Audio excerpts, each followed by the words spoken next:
Greetings, dear viewers. I'm Coil Quickcard, and welcome back to the Community RPG Maker project. If you are new here, I have been creating a game in RPG Maker MZ. And basically what I do is I try to integrate any idea or suggestion that people offer to add to the game.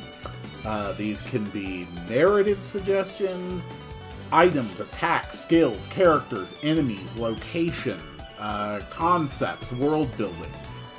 If you can suggest it, and if I can find a reasonable way to integrate it, I will. And so far, this has been so much fun to work on. I really have loved this project. And it's been a couple weeks since I did a last stream on it. I wish I could say I had been more sort of dedicated to making sure it all worked, but things have been crazy. But I'm back, I'm glad to be back, and I'm going to be doing some stuff today.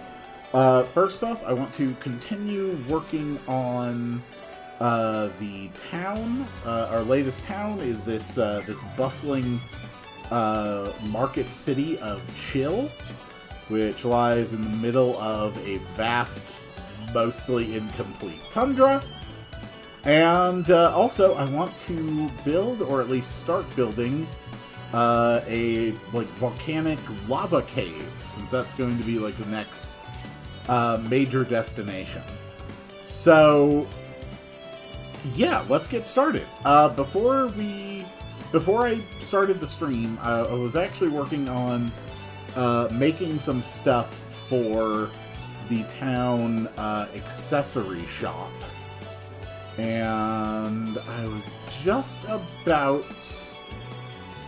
to look and see what other type... Ooh, counterattacks would be pretty good.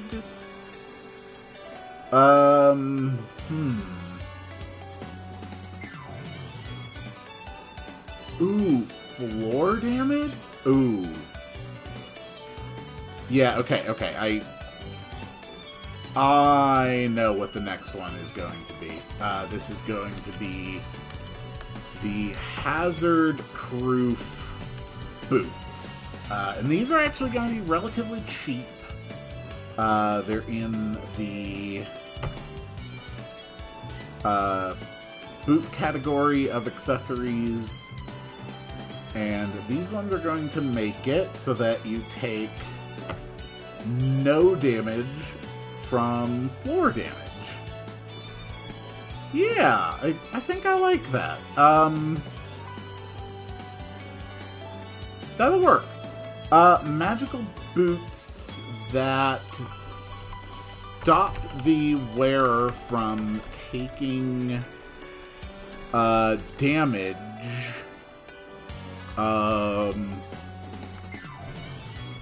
when crossing dangerous terrain. Yeah, I think that's a good way to put it.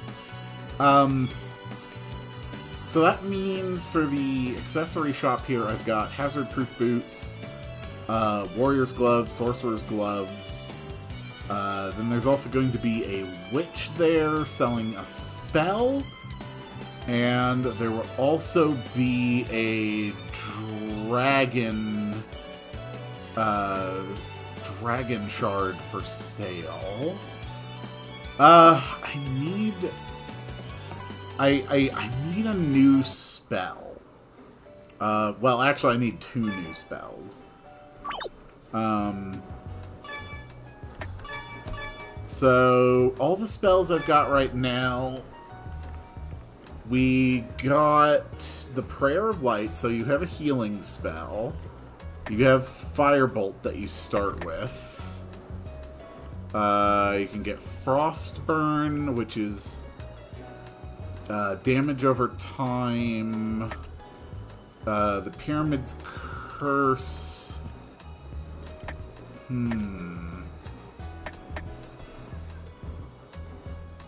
So I need some other type of spell. How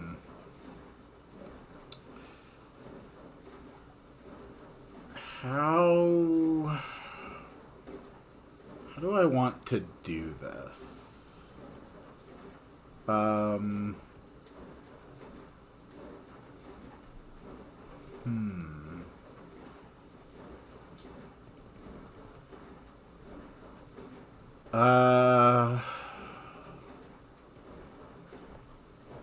Let's actually sit on it for a minute. Let's think about spells. So I've got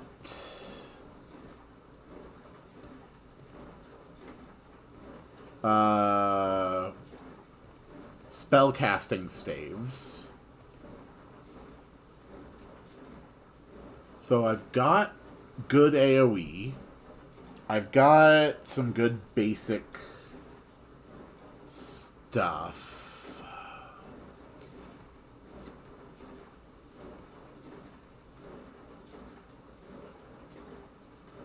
The basic damage of them is pretty decent. I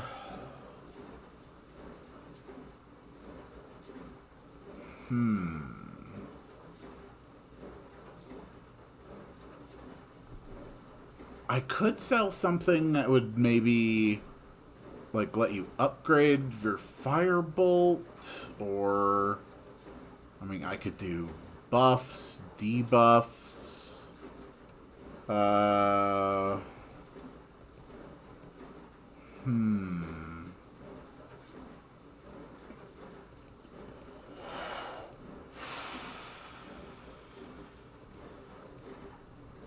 What would work?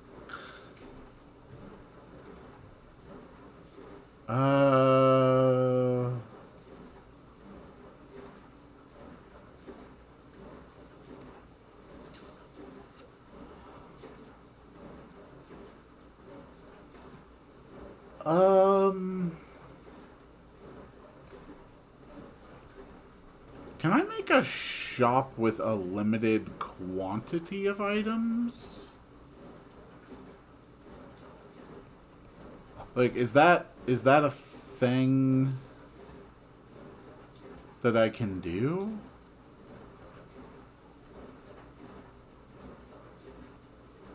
No, I don't think so. Honestly, my initial thought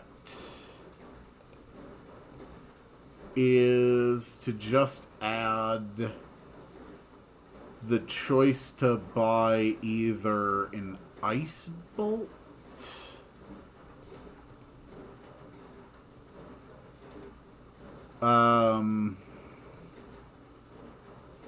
or a thunderbolt. Just like a bit more elemental damage.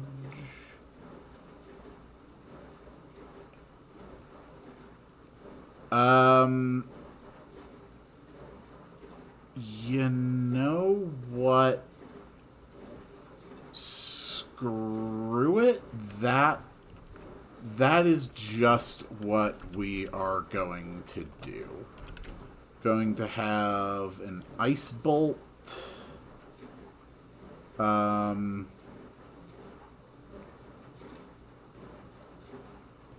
Yeah. Deals ice damage to an enemy. Deals fire damage to an enemy. Ice bolt, we'll just use that. Element is ice, and that's fine. And then We'll make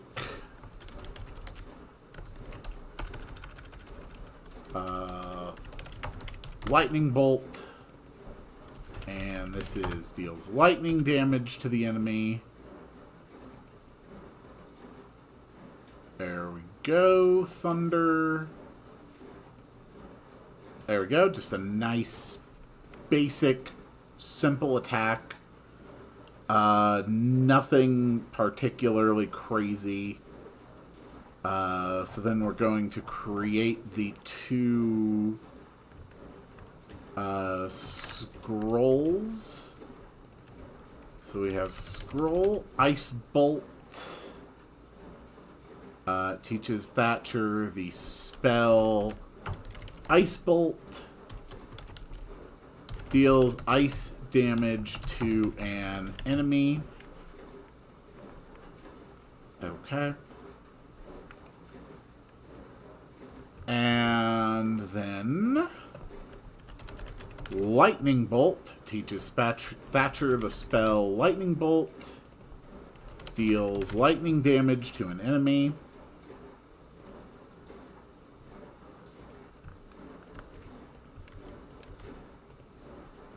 Trigger the special things. Okay, learn. This is the Ike Bolt common event. Just because, well, it has to be. It has to be limited.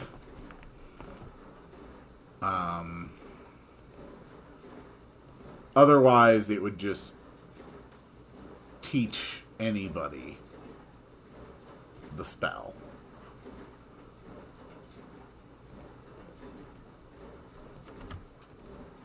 When we use common events, we can make sure that only Thatcher ends up learning the spells. And this is Lightning Bolt. And teaches Thatcher the spell Lightning Bolt. Okay, good. Yeah. Okay. So now I should have everything I need to build an accessory and magic shop.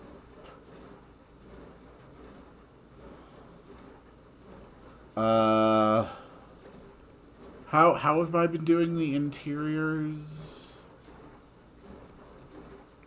Okay. And this is just like a long, thin room. So we're gonna have it be pretty skinny. But we're going to have it be fairly tall. And this is going to be the magic shop. Okay.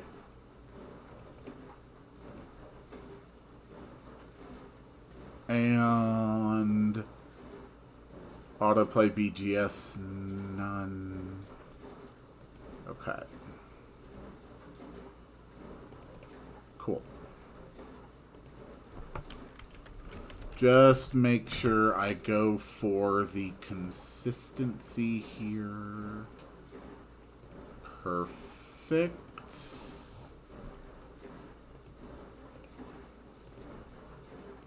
Using the interior set. Okay. Whoops. Okay. Just like that. Okay. Perfect. So we can have nice wooden floors. That should work out nicely. Uh, okay. How do I want to set this up? Um,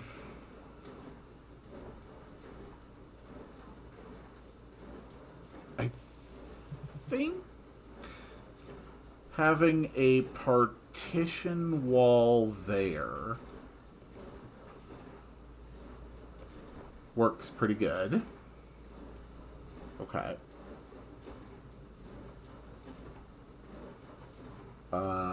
Have a nice counter here.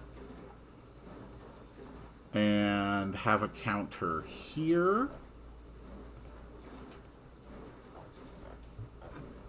So I need... Okay, so the front end of the shop is going to be like for accessories, and then the back end will actually be like the proper magic shop.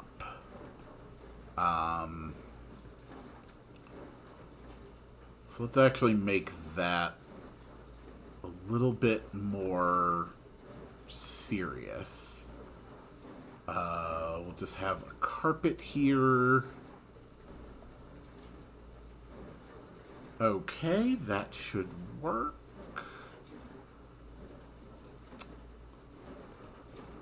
So, first things first, I need, like, gems, jewels. I need fancy stuff.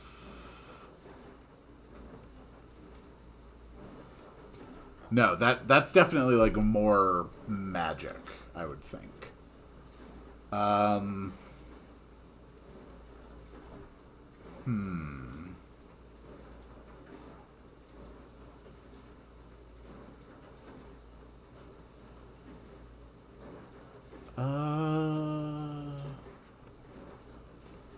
This seems like a reasonable accessory to put here. These seem like reasonable accessories to put here.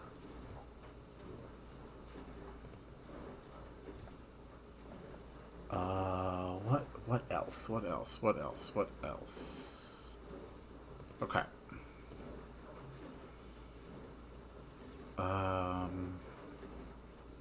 Yeah, that definitely qualifies under, like, gems and jewels.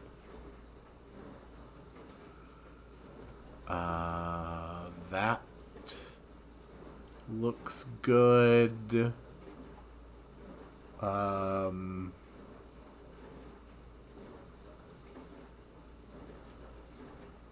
What else?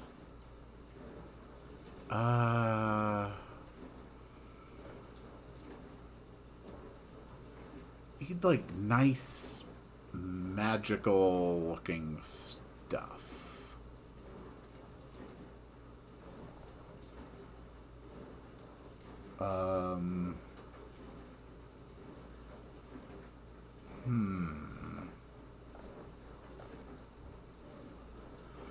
Map design is always it's always its own sort of crazy thing, isn't it?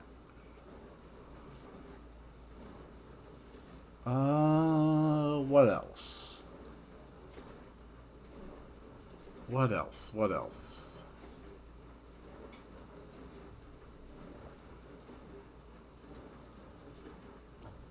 That might be about all I can really do as far as, like, reasonable decorations.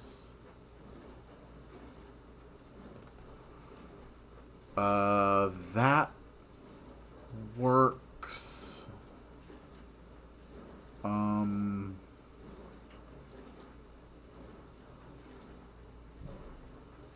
Okay.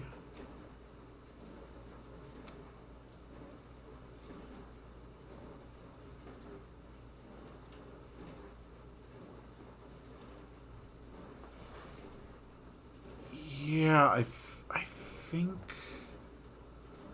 think that's about all I can really do. Okay, put like a couple shelves here.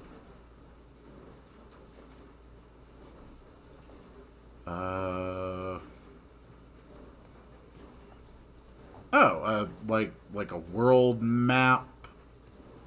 That seems appropriate. Like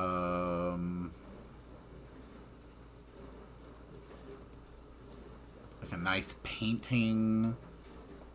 I think that works.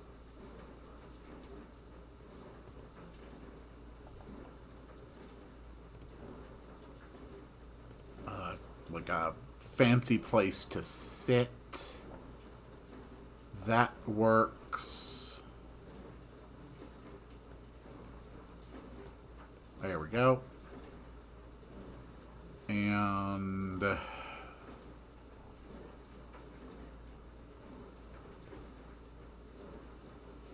yeah, you could definitely have like a rear window here.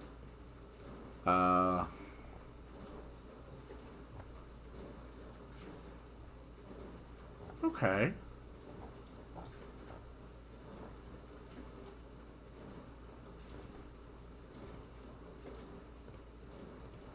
Throw down a few plants. Maybe like a nice cushiony stool.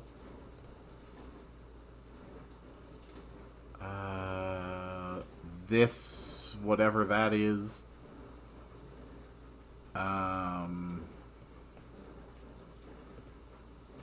A table or two. And is there anything worthwhile to put on the table?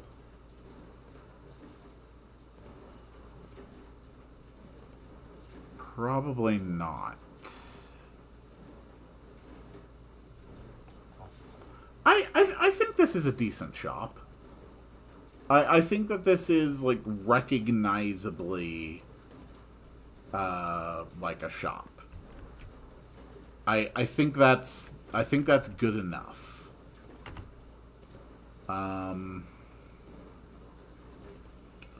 Put it, the exit there, facing down.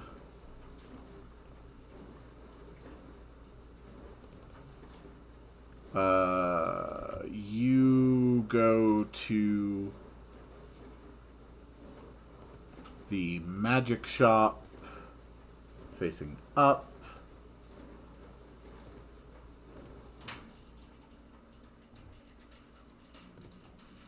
Okay. Okay, that's good. That's functional.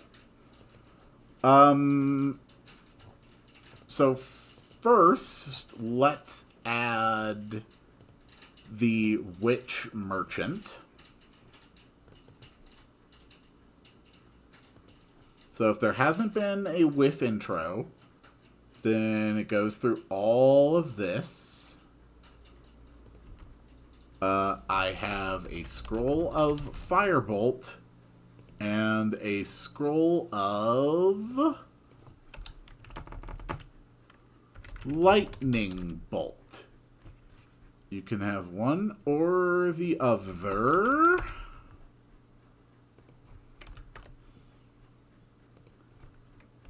For 200 bottle caps. I have a scroll of firebolt and a scroll of lightning bolt. You can have one or the other for 200 bottle caps. Okay.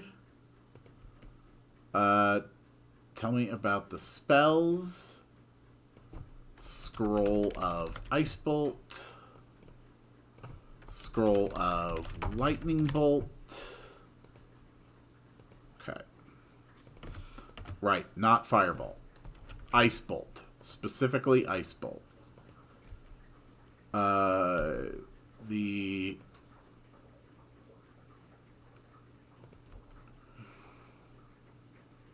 okay.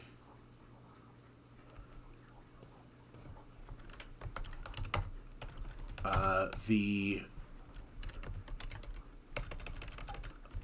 spells I offer are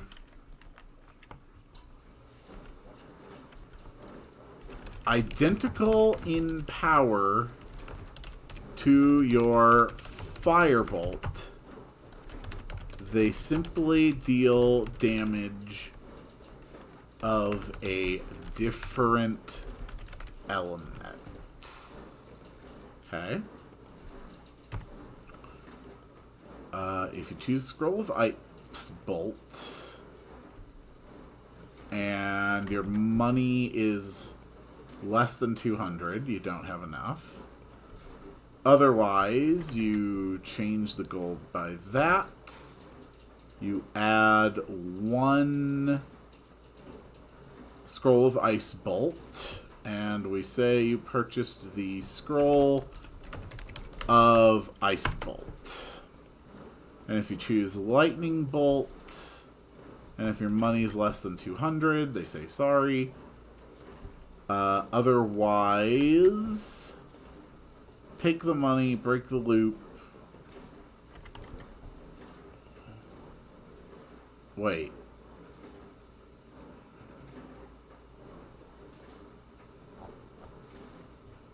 Is this if this thing tries to take money from you even if you can't afford it? Oh, I need to fix that. But this gives you the Scroll of Lightning Bolt. Yes. You have purchased the Scroll of Lightning Bolt.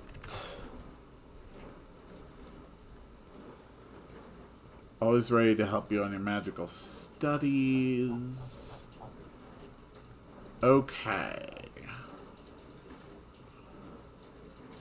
So then if the witch's intro is done, then it goes through all that. And if the intro is done, then it does that.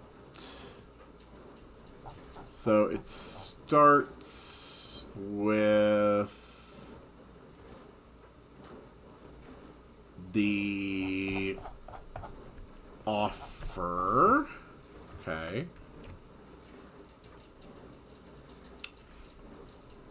Okay. There. Okay. Perfect. And then that one happens once you actually buy something. And I need to go back to Spire Town and stop this witch from ripping you off when you don't have enough to afford her spell.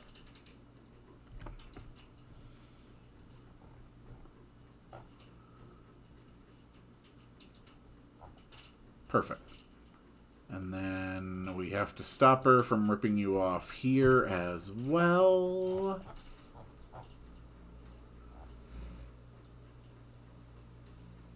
Good. Okay, I'm pretty sure that the witch is now a functional NPC to sell spells. I'm pretty sure this works.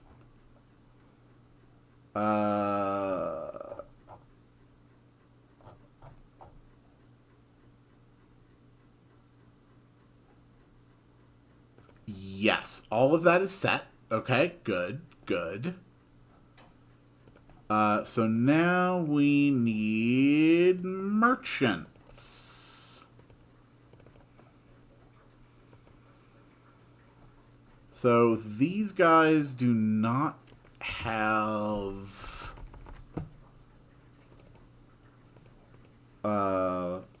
different options when the Prometheum is active. This is specifically...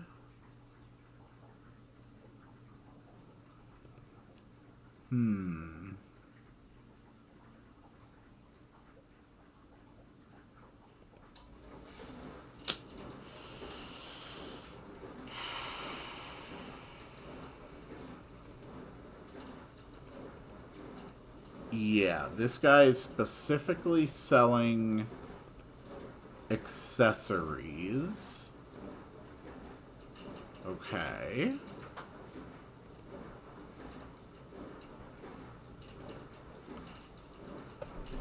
Alright. Now, what do you look like? You look like this.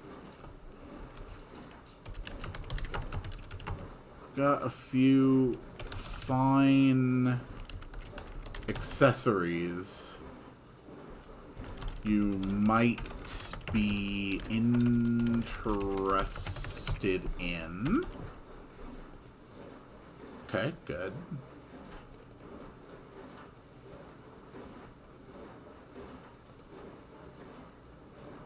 Okay.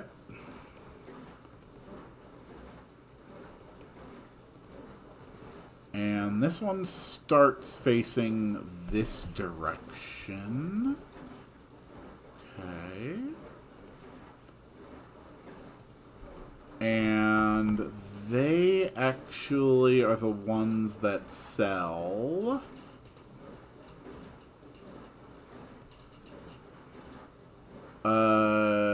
the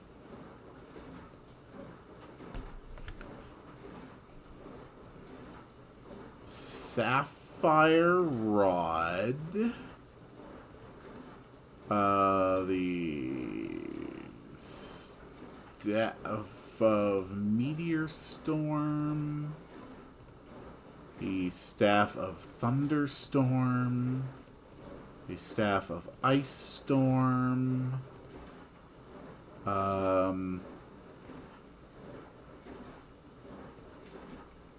okay, I think that's it.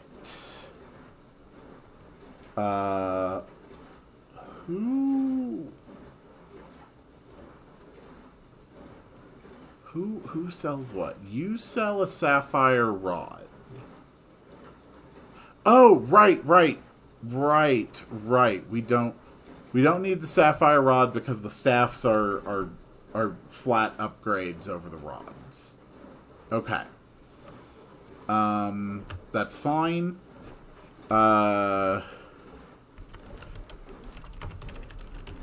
you interested in magical items? The Pepsi shop, on the other hand, sells Pepsi Monster, Crystal Pepsi, Pepsi Topaz, Pepsi Lactose. And after the Prometheum, they also sell the Diet Pepsi. Okay. That's fine.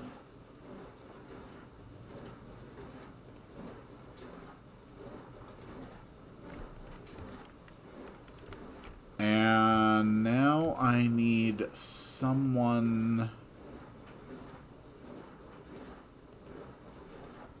to sell a dragon thing. Okay. Alright, let's get rid of all that.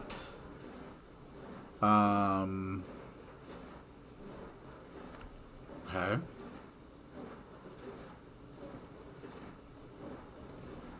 There we go.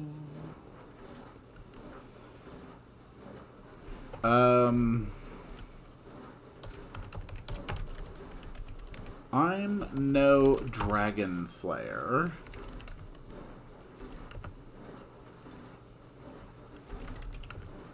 But I know how to scavenge when I happen across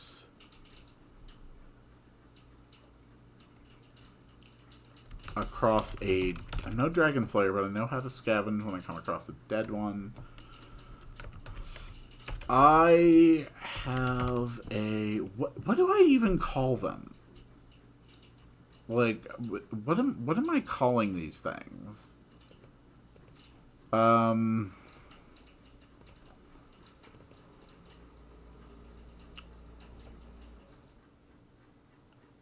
Dragon Gems. Mountain Peak. No.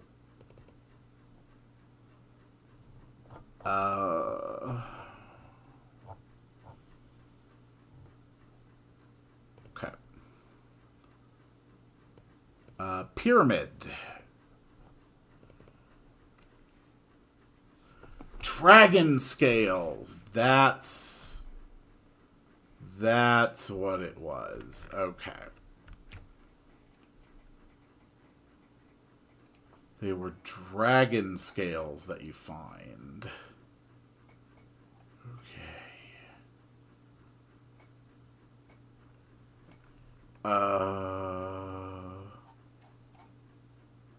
Okay. All right. That's fine. Back to the magic shop. So I'm no dragon slayer, but I know how to scavenge when I come across a dead one. I have a blank for sale. So we have choices. And it's just going to be a basic choice, yes or no, offering you to buy this. Cancel is choice 2, default choice 1. Okay.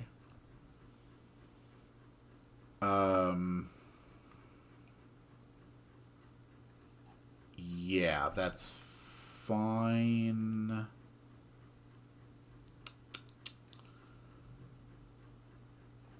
We don't actually need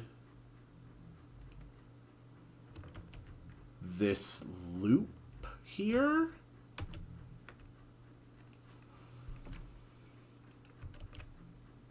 Yeah, we're not going to need a loop like we use when we're dealing with the witch merchant.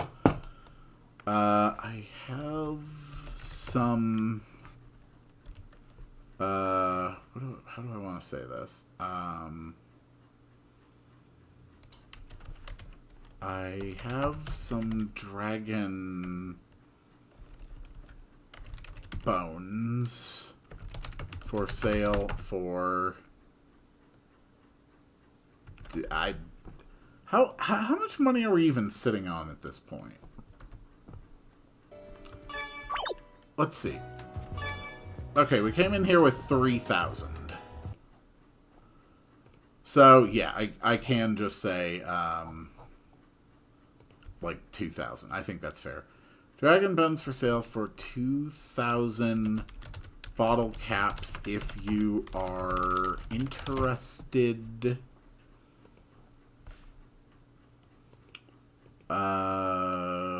This will say... oh boy. Okay, so that's the yes. We don't need that. We don't need these break loops. So, bottle caps, yes. If your bottle caps is less than 2,000, then we get the dialogue. Like, you seem to be a little short on caps. Come back again later. Sure.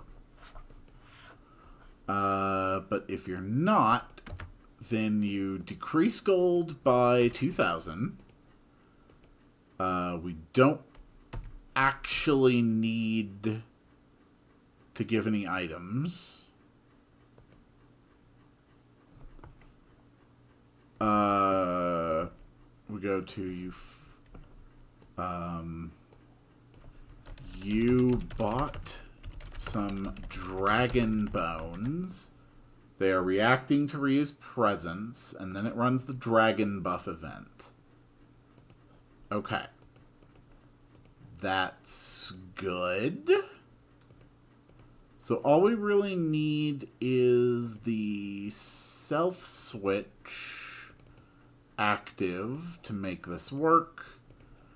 We're going to have both of them run stepping. We just need like basic dialogue here with the correct face.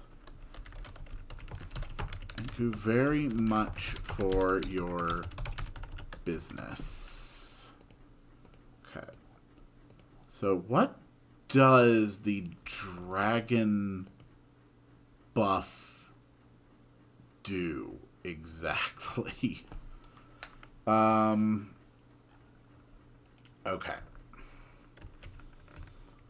So we are going to add if Ryu upgrades equals 2, light pillar, 20 frames, Ryu's scales and claws have grown stronger.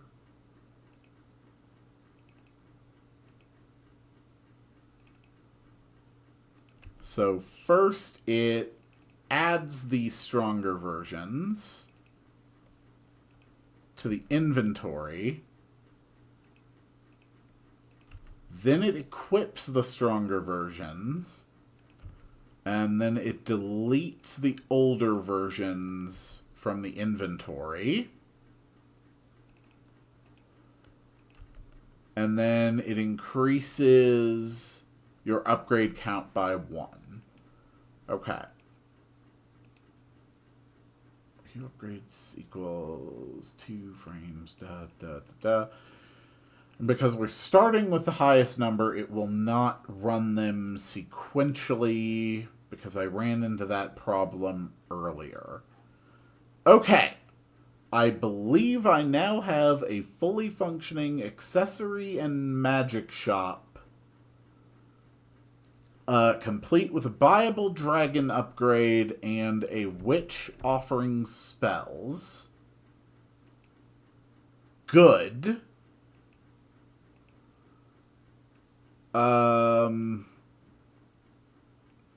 Create the accessory shop and new accessories. Yes, I took care of that.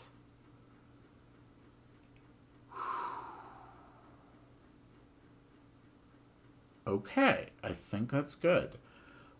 Give me one moment, chat. I'm going to throw some cookies in the oven. Because I desire cookies. Whew.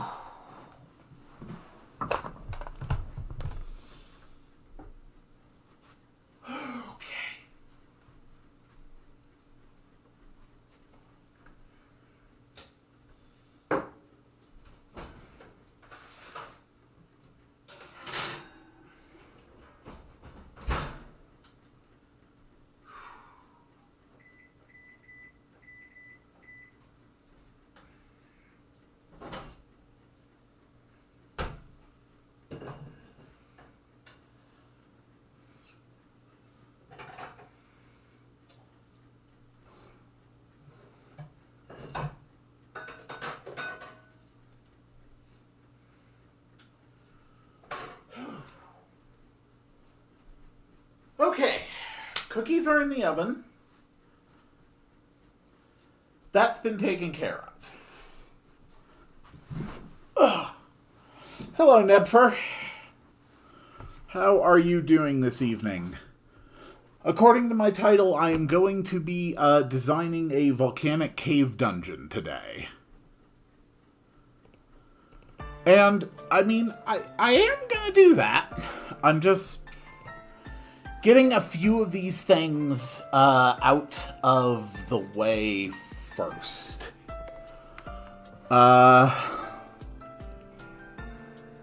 Oh, okay. So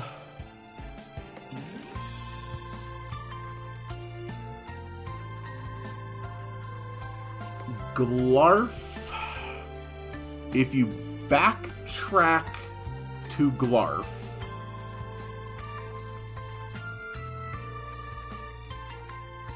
then it will let you access Glarf's Pepsi Void. So we can just make this like a 40 by 40 area. What exactly are we using for the sound here? Pepsi portation grid.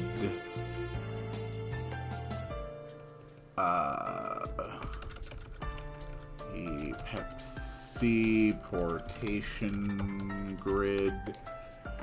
Bit Drain just finished Arknights Chapter 14, and oh boy was that a doozy. That sounds rough. Gonna be honest.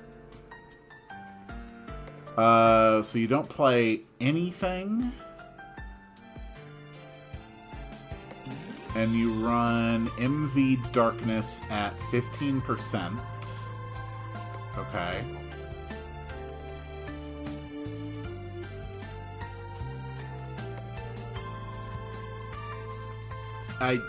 You know what? Screw it. It's just gonna be so much damn easier to just copy the map. Okay, the Glarf Pepsi Void. Cool. And now we just delete everything on the map.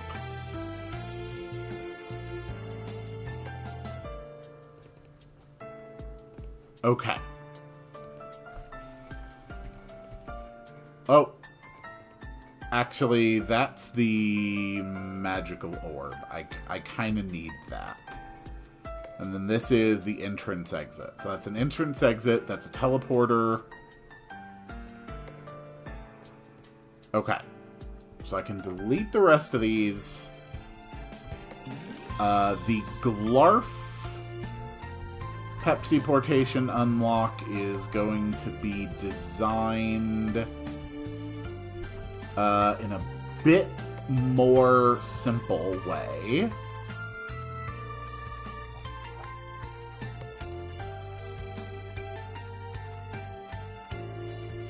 Okay.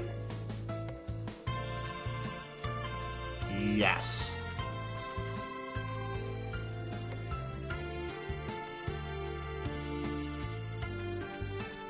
Okay.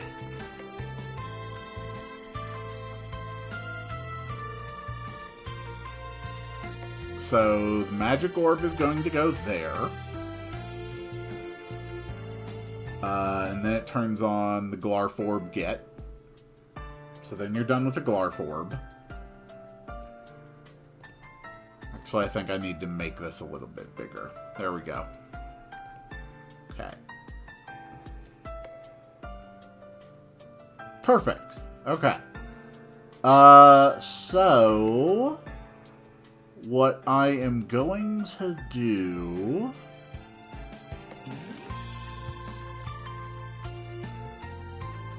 is build a big square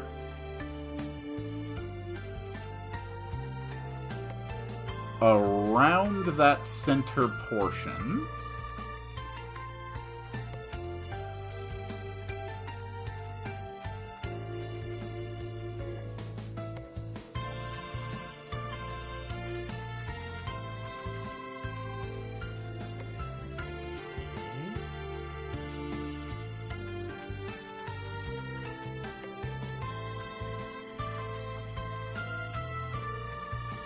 Perfect. Okay. So this is going to have a bunch of teleportation things in it. So the Pepsi realm. Yeah, I use the magical circle. So this is where we enter and exit. And that's just a regular transport. This is the important one.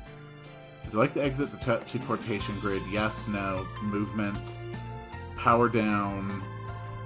And specifically, this one teleports you back to Glarf. Okay, then Malter has some dialogue. Fixes it if you have the Glarf Orb.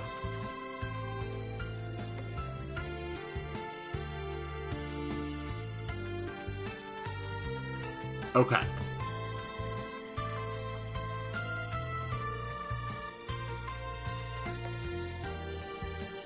Goes there, facing right. Good. Okay.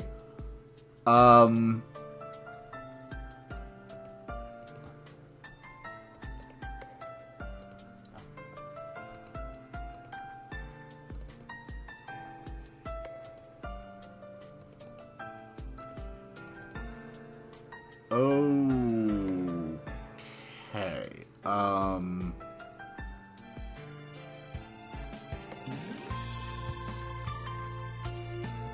Okay. Copy the event page from that. Paste it here.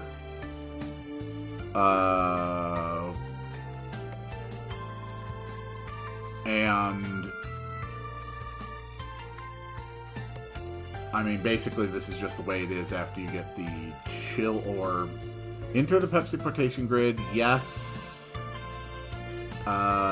Takes you to the Glarf Void here, facing down. Okay. And then the other one...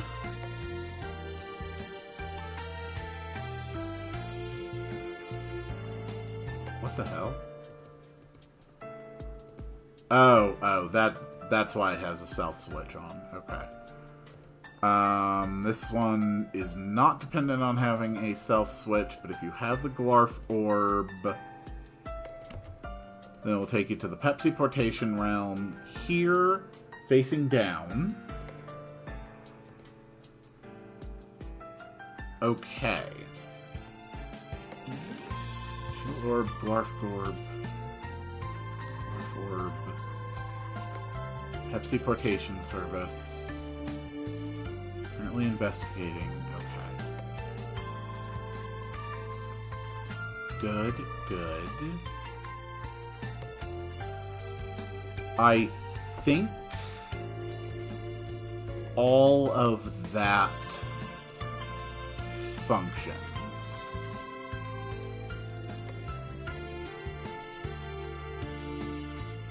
Okay. Good.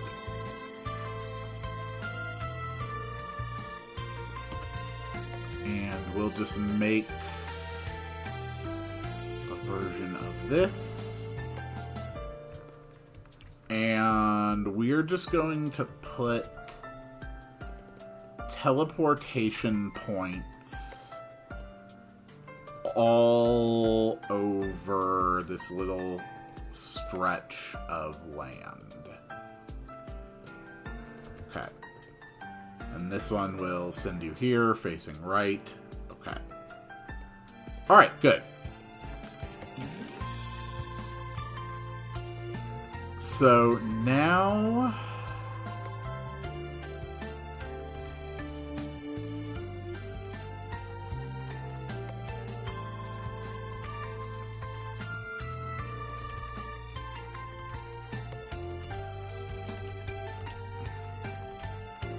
Okay. Just like that. Okay. There is a whole bunch of transporters.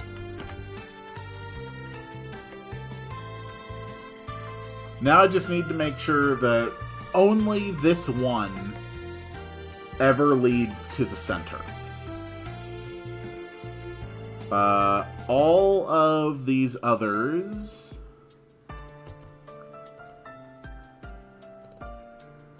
are just going to lead to other places here. Okay. Up. This one goes here. Left. This one goes here, facing right.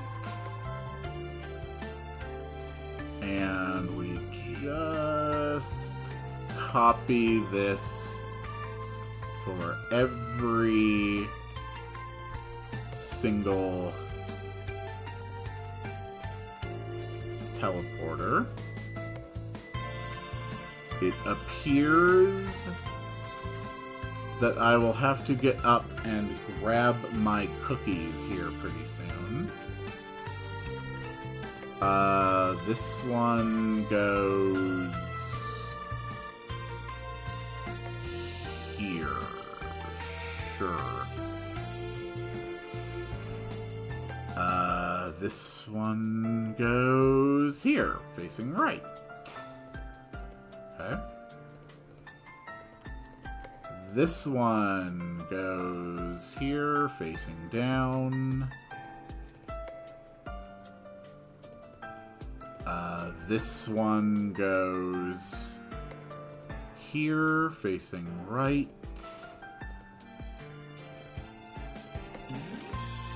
This one goes here, facing up.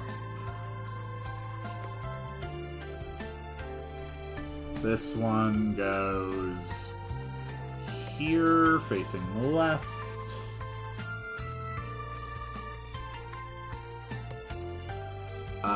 This one goes here, facing right. And this one will go here, facing down. Okay. And then that one leads to the center. Okay. I think that functions.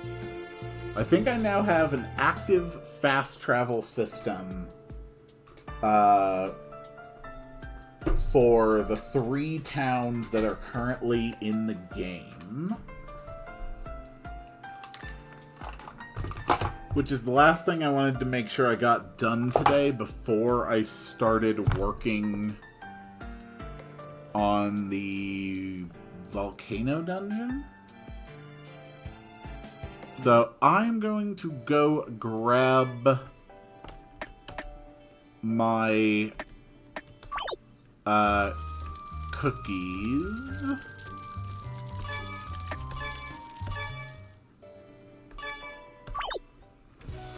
And check out the various things I have built. Ugh. Damn, my feet hurt lately. Okay.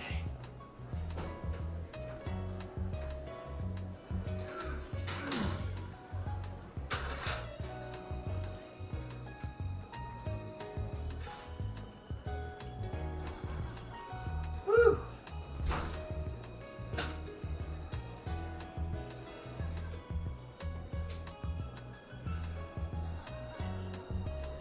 I have excellent news to report. My cookies seem good. Okay. So, is all of this before you enter the town with Malter?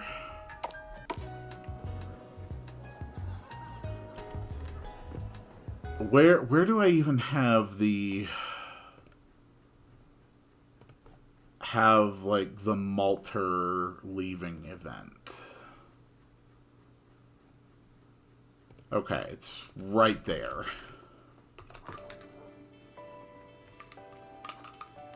No, they're not burned at all. They look fantastic. Okay. This was after everybody had leveled up. Okay.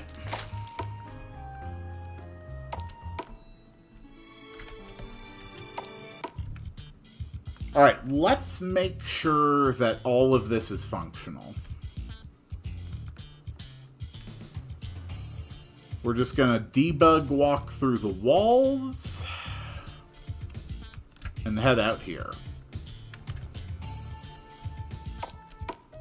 Okay. All right, let's go make sure that these events work. If everything functions, then we will move on to designing the volcano dungeon. It's like, well, it's been fun, you two, but I have to go check in at the local Pepsi branch to get worried if they don't hear from you for too long. You're leaving already. I got my own life, too. Okay. That works. So here we are in the town of Chill. We got the tavern, which seems to be good enough. I need to do some more work in the tavern, but I'm not going to do that today. This is the weapon shop. Okay.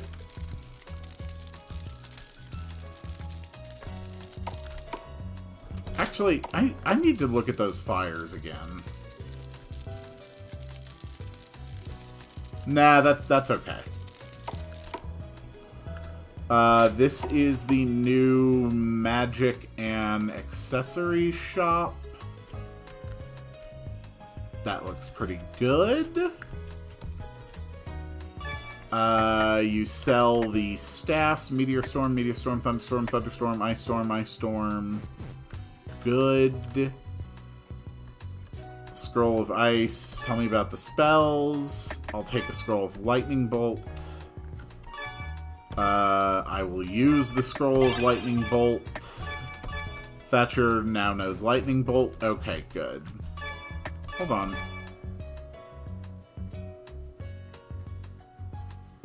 Yeah, that's okay. That's okay.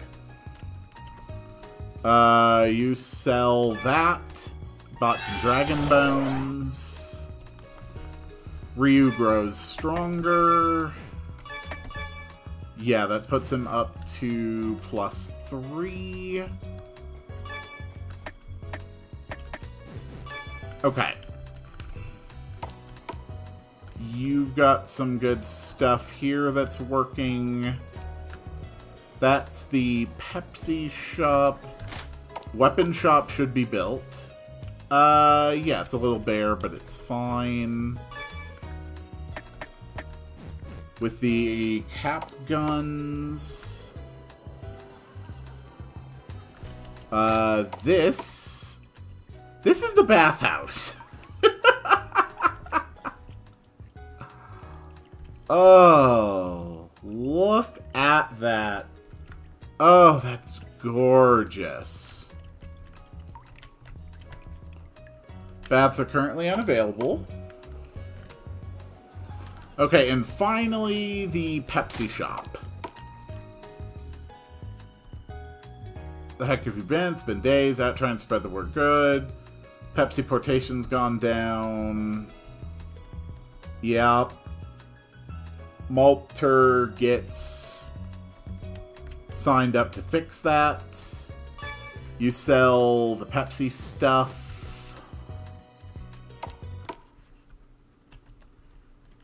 Malter joins you again.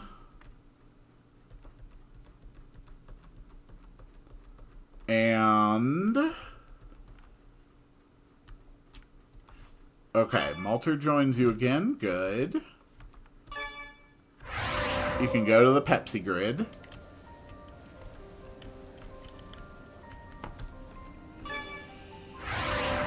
And you can leave the Pepsi grid. That works. So then we need to be able to fix the Pepsi grid. Found the magical orb. Malter fixes it. Okay, Pepsi portation grid is working again. So here, you can fast travel between different locations. So there's Chill. Finally got this side working again. Malter, what are you doing here? Big Woods gave me a job to get the Pepsi portation grid back in working order. Oof, I do not envy you. Tell me about it. Well, so I was able to get the Spiretown link up and running already. You should be able to instantly travel back and forth between Spiretown and Turtle. That's excellent. Thank you for that. Best of luck. Okay, I need to adjust the animation target. Pepsi grid, Coulter, adjust teleport animation target. That teleports to Spiretown. That is Spiretown for sure. Good. Okay. So that needs to be fixed so that as soon as you've gotten the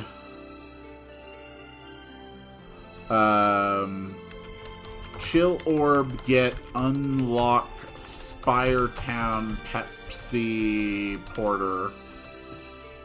That'll be a quick fix. Alright, let's just quickly RP walk back.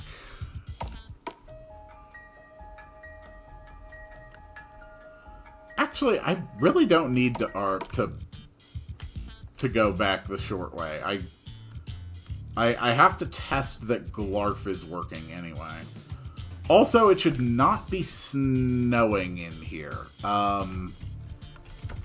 No weather inside Bottle Cap Mines. Okay.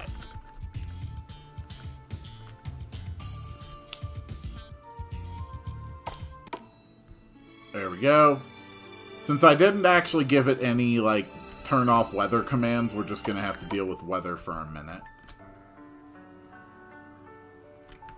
Is this the Pepsi shop? Yes, it is. Enter the Pepsi portation grid.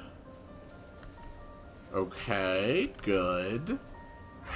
So let's test every single teleporter in order. Hello, Vendrix.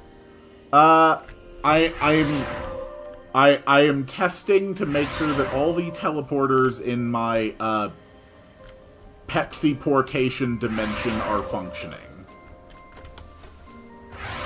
Because, you know what? Sentences like that really make me reevaluate my life. Except I think what I'm doing is awesome, so the reevaluation just makes me think, damn, my life rules. Who else gets to build Pepsi-themed interdimensional teleportation dimensions? Also, it's snowing. It's not supposed to be snowing, but I'll fix it. I'm just getting this testing out of the way before I move on to actually building a new volcano cave dungeon. Okay, those all function like they should. We can get the orb. Malter fixes it. Should do it. This part of the Pepsi portation grid should be working again. And this should take me back to the main fast travel grid. Alright, that one took me exactly where it was supposed to. Perfect.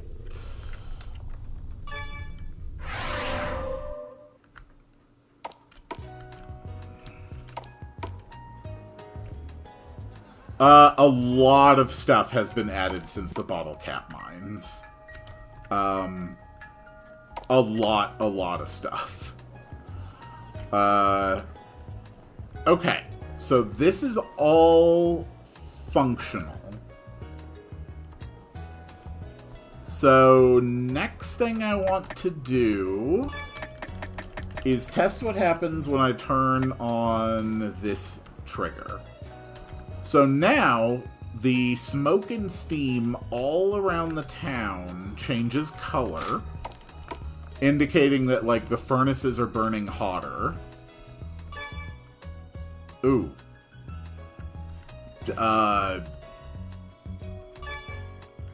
Okay. We need to swap shop inventories for Promethium trigger. Fair enough, that's an easy fix. The Pepsi shop should now sell Diet Pepsi. And it does now sell Diet Pepsi. The armor shop should also have expanded inventory. And the flames now burn a different color. And yes, you do offer better gear. Good. And lastly, we want to make sure that the bathhouse works now. So now it asks you to pay up front. Good. Interested in relaxing in our world-famous bath? It's 25 gold per use. Yes. Beautiful!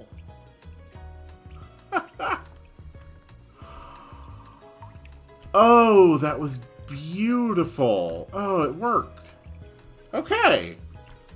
So all those triggers are functional.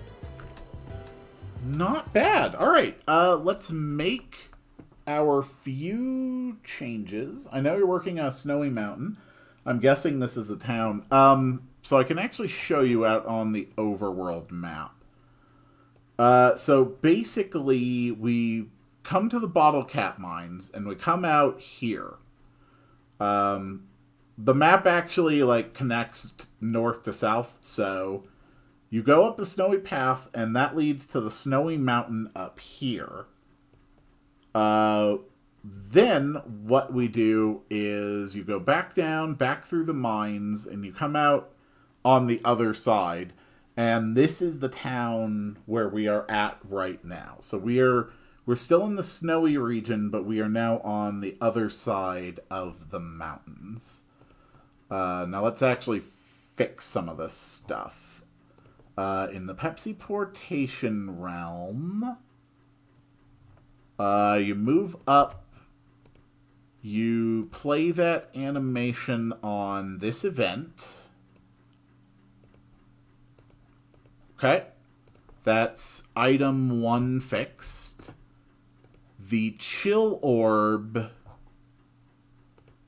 needs to unlock the Spiretown Pepsi Porter. Because right now there's actually no way to make this one work. The chill orb work. Glarf orb. Yes. Copy that page. Paste it. And set this to chill orb. Pepsi portation. And it takes you here next to the Spiretown entrance. Okay, good. So that should be functional now. I'm gonna need to find the a dungeon theme for this upcoming volcano. Oh god. It probably won't be this. Okay, no weather inside the bottle cap mines. That's important. Entering the bottle cap mines from the tundra.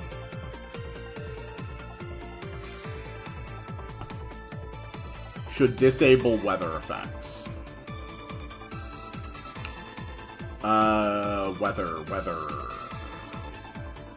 Weather effects. 0 frames. No weather. Wait for completion. Done. Okay, that's fixed.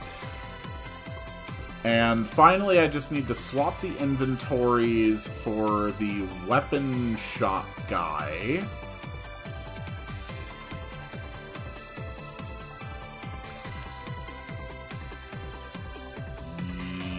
Yes.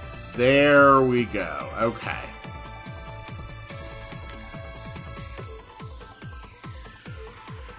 Perfect.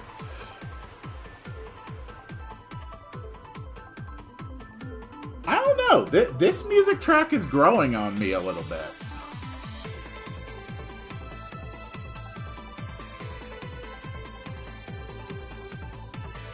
Okay. So I completed that. Create a map to unlock Pepsi portation in the starting town. I did that.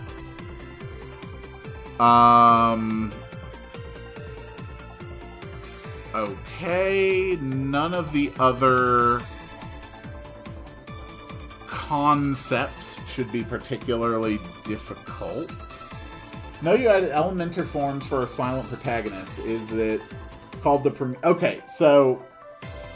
Promethium is a substance in the Warhammer 40k setting that is primarily used by the Imperium, and while it's always kind of vague, it's definitely some kind of a fuel source. It's not really clear if it's a single substance or if it's like a catch-all term used for a number of different fuel sources. It may or may not actually be like a combustive material. It's not entirely sure what promethium is, but it's definitely some sort of fuel. So there is a space marine living in the town of Chill, who has lived in this area now for a couple hundred years, because, you know, what else you gotta do if you're a space marine and you're stuck somewhere? The space marine helped this town out by essentially rigging their furnaces around the city to run on promethium. So when you first get to this snowy town, it's actually very, like, laid back and chill. There's not a lot of people running around. There's a lot of people commenting on, like, the weather and how it's cold and chilly. And they're doing that because it's colder and chillier than usual, because their promethium supply is running low. Their furnaces are not operating as well as they should. So you go to this volcanic cave, and you get the promethium, you bring it back to town, and it basically supercharges everything in town. The shops sell more stuff. The NPCs are a lot more lively. The whole town itself will be more bustling. And it'll be clear that this isn't like, you know, small, quiet, laid-back, snowy town where everybody's just, you know, waiting out the winter. This is actually like a full-blown, successful, like, industrial town. So that's why there is one trigger where you get the promethium and then a whole bunch of stuff all over the city changes or activates.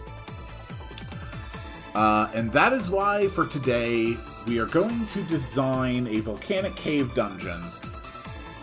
This is going to be the site where the Space Marine actually first, like, crashed or appeared, whatever, on this world. And it affected the local environment. That's why it's going to be like a volcanic cave thing. And you have to go in there to secure some promethium. So that's what I'm going to do. I'm going to be working on the actual map terrain. But first I need to go and put my freshly baked cookies on a plate. Because I am a civilized man.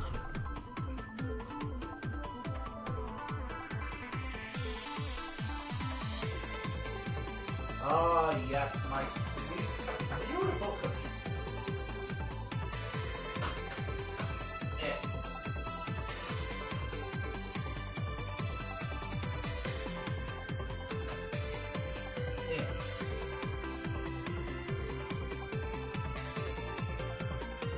Getting hold of those first ones is the challenge.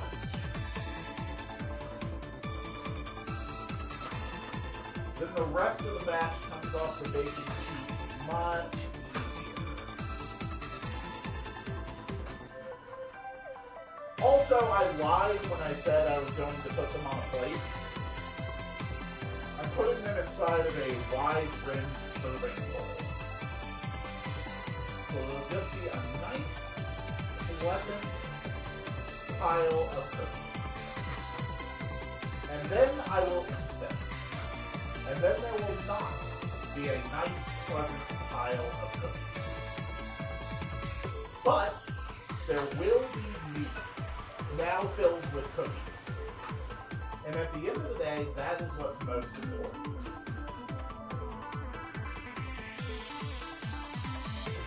I don't even know how well any of you can hear me from here. I mean, I'm only like, I don't know, 15, 20 feet away. I imagine you can still hear me perfectly fine. I know for a fact the microphone can pick up the dishwasher that's running. There we go. Okay, cookies have been acquired. Once again, all is right with the world and all is as it should be. Okay, first things first. I want to find, like, a nice, good theming for this. So let's cycle through some of the dungeon soundtracks.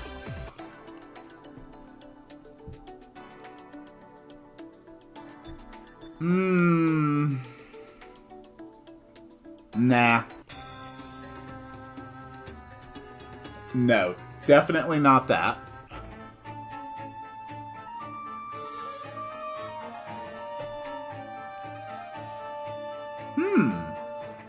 This might work.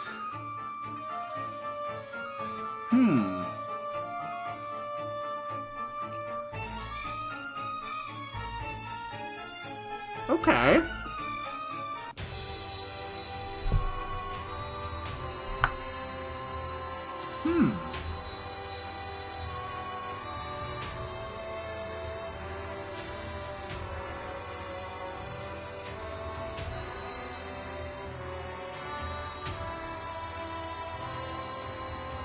Okay.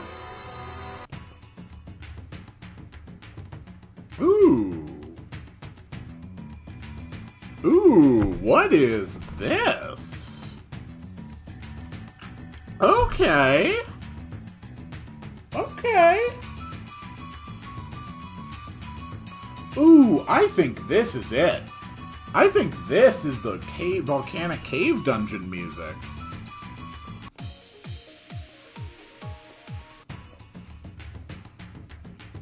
Yeah, this is the one. Okay, okay.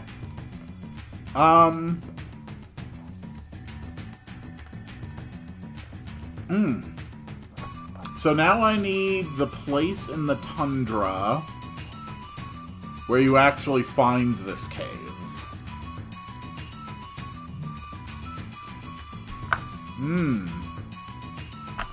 Okay.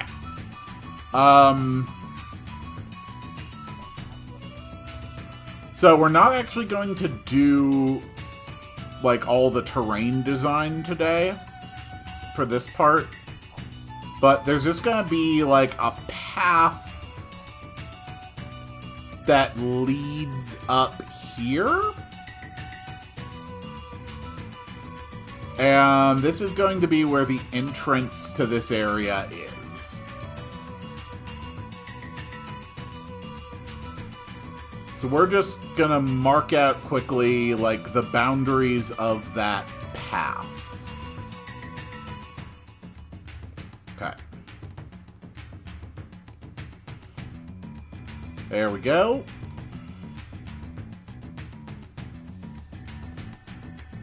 Okay.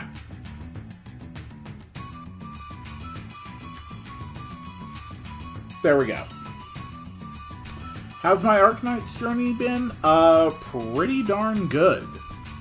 I mean, I pulled Innis and Passenger.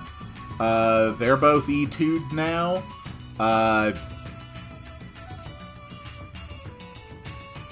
Yeah, I'm having a great time. I always make sure I keep up with my dailies in Arknight. Okay, so here's the entrance to the volcanic dungeon.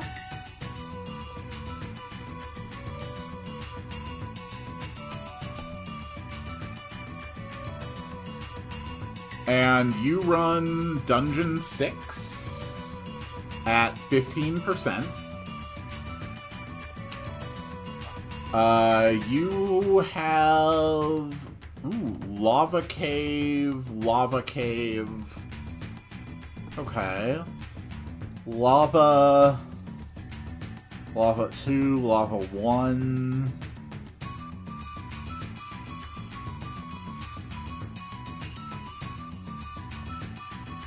I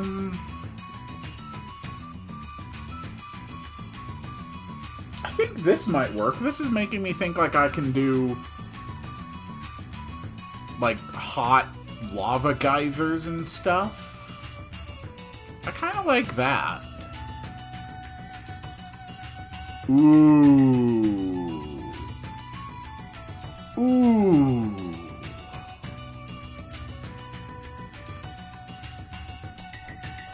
Ooh, that looks cool. Okay, alright, that's how we're doing it.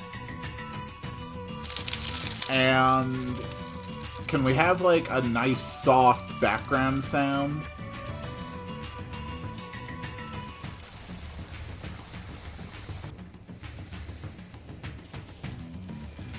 Yes, just like that. Okay. And the name of this map is going to be the Fissure. This is called the Fissure. We're just gonna make a big area.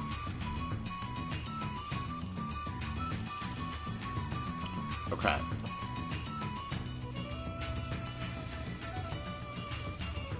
Alright.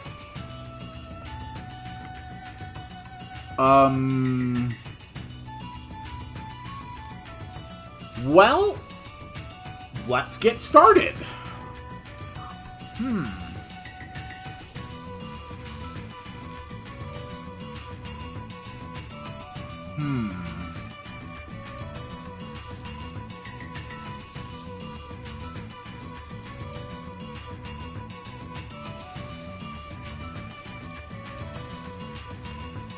Okay.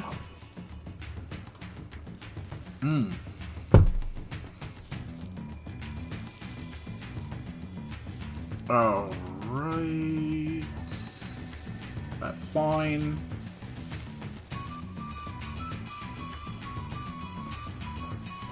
Alright, so let's start by just mapping out, like, a little bit of space. So this is where you're going to enter the dungeon. And then it's gonna be, like, nice and windy at first.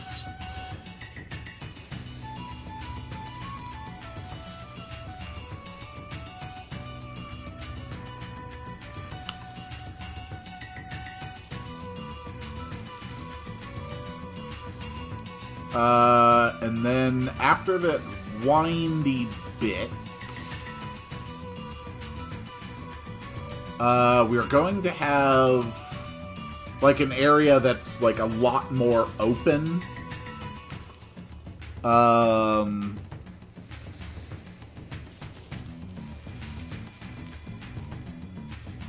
So I think here it's going to be easiest to draw the areas where there isn't going to be walkable path, and then just fill in the spaces around it.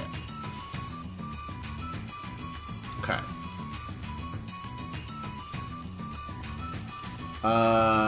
Yeah, just kind of like that, and that,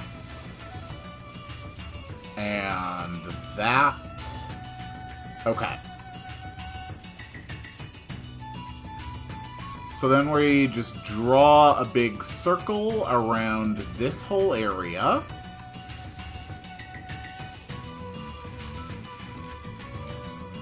just like that.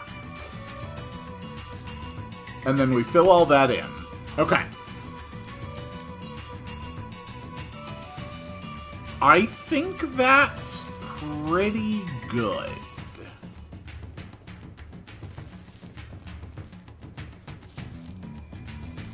So this is going to be like an area full of like big pillars.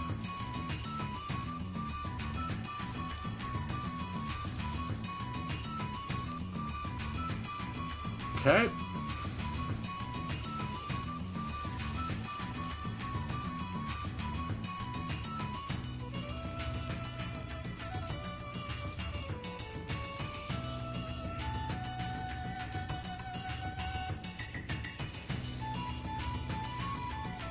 There, just like that. And we'll add a few more.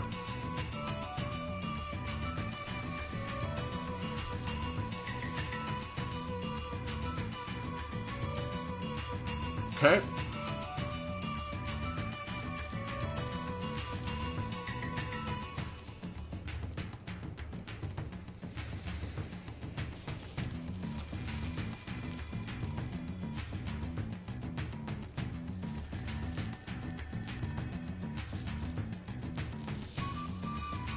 Okay.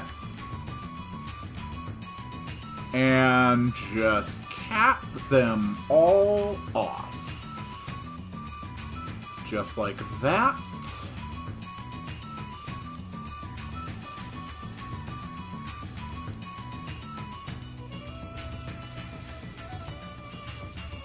Okay. Ooh, no. These. Oh, these look so much better.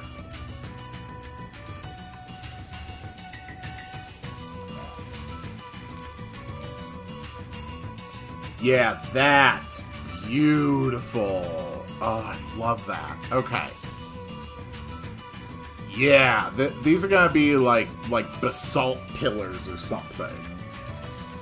Like a place where just like the lava has like cooled and hardened.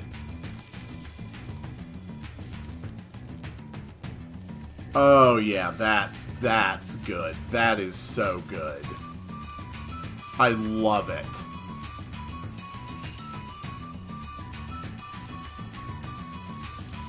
Oh yeah, that is so good. Okay. We need darker floors overall.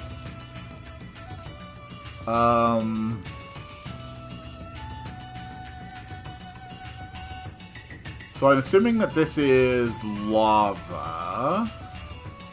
Okay.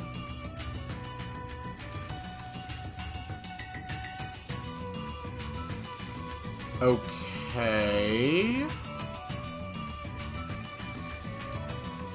What does this do? Oh. Okay. So none of those are auto tiled.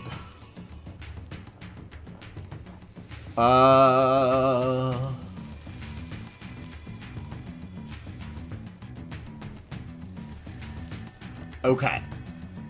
So now that we have this area set, what we do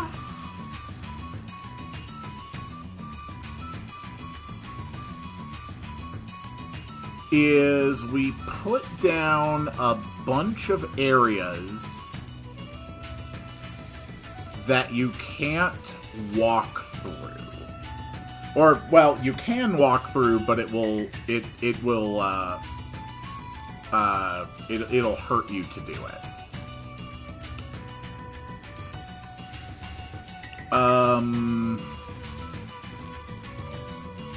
Okay. So we're kind of turning this. This looked like a very open area, but what we're actually doing is converting it into a maze. Like, you can either just step on the spots that are going to hurt you, and, you know, take a little bit of damage, or you can just brave your way through. So, let's see. How would you do this? You can go up, you can go over, up, around.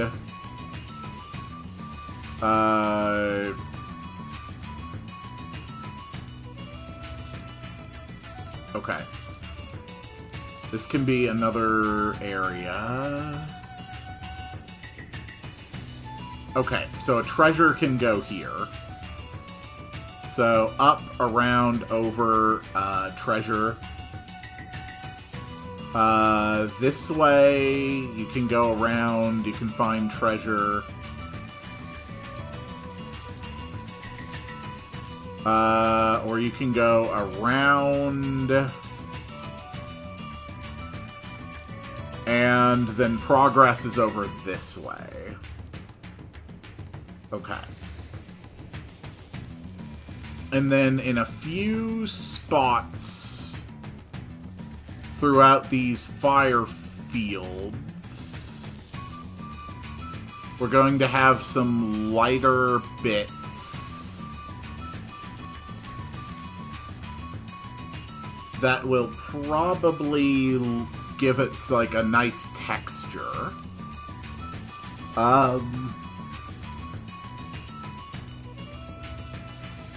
Okay. And a few of those...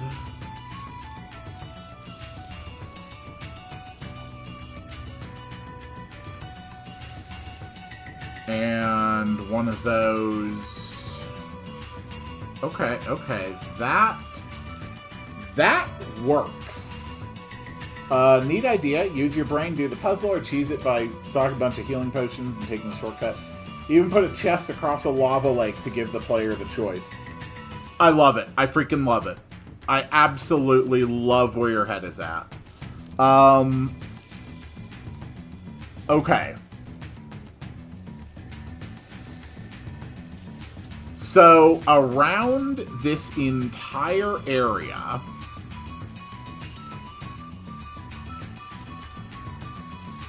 I'm going to have some lava walls. Like, hotter than the,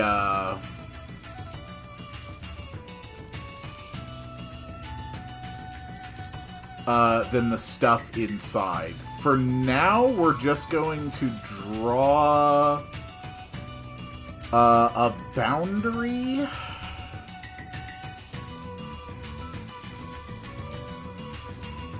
Just like that. Okay.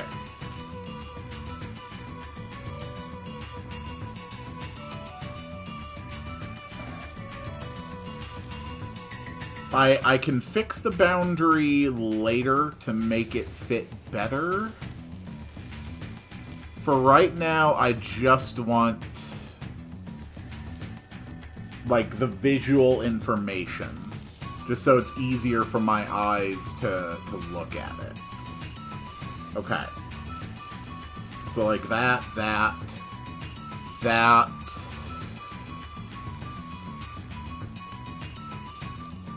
Okay.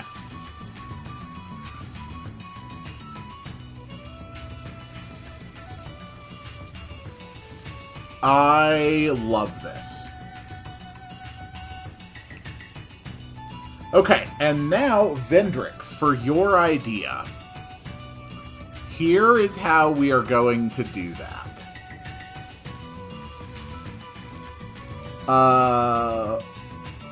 We're going to have a little path that comes out here.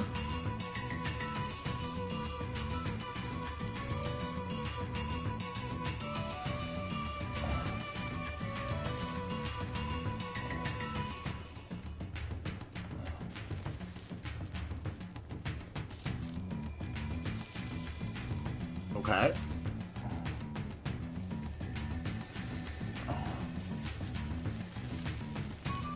Boom. This is how to get a treasure chest.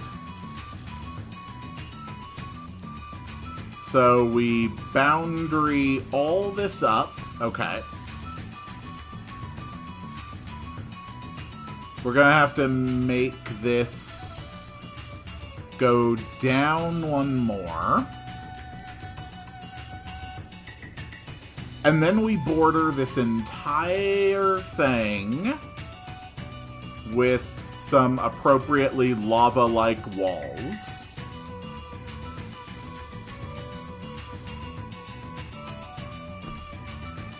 And now there's going to be a chest right here.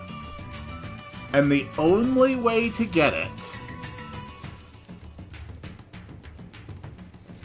is to cross this entire portion of lava to get there and to get back. But we're actually going to make it one bigger.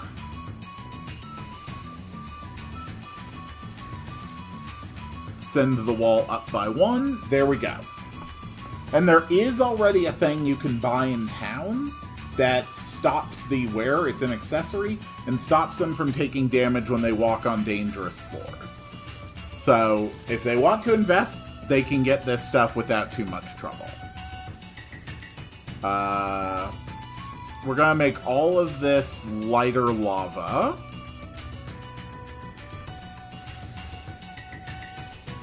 Beautiful.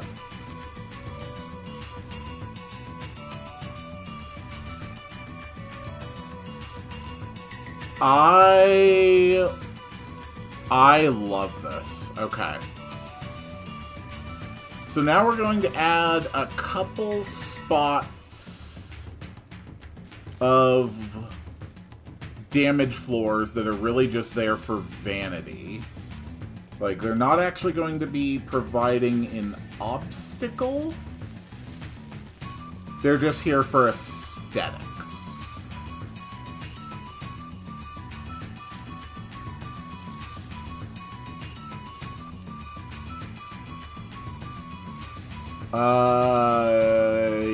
Yes. Yes. Okay, I love that. I love that. Now, what about...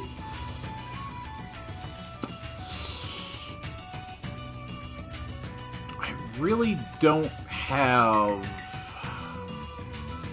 like, a better floor to use, do I?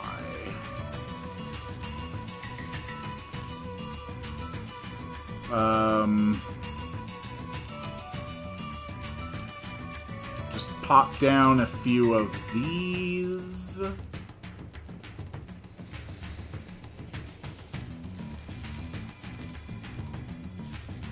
Okay. That looks pretty darn good, I think. I don't really think I have anything better than just this dark stone texture for the floor here.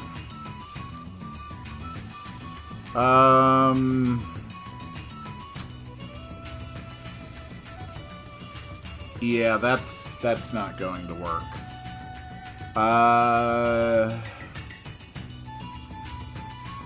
What if I just went crazy and made the floor purple? Yeah, no, that looks horrible.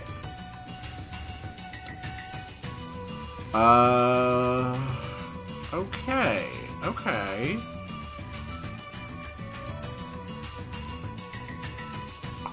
I think that's actually pretty good.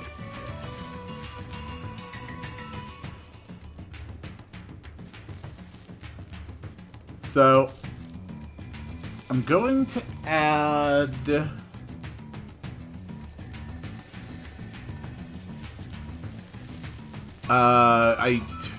I gotta make the entrance. this. Like, we gotta expand this a bit. There. Okay. So you access this place by coming down some stairs that exit outside of the dungeon.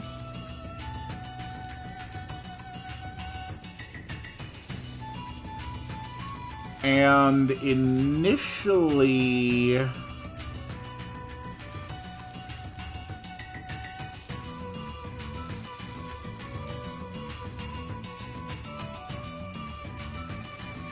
Initially, it looks kind of foreboding,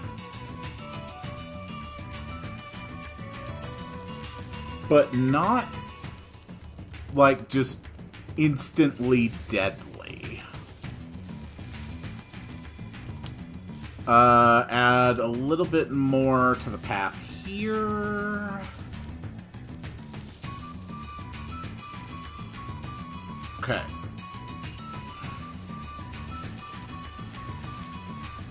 Fill that in, fill that in. Okay.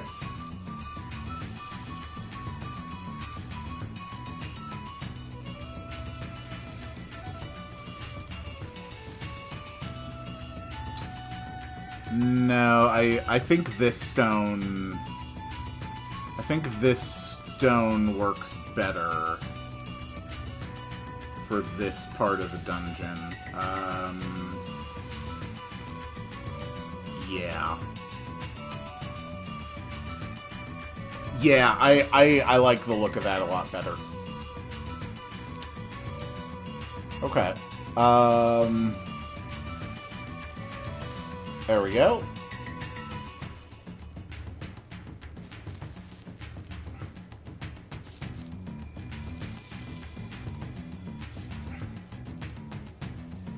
And now we just border this area with a bit of wall.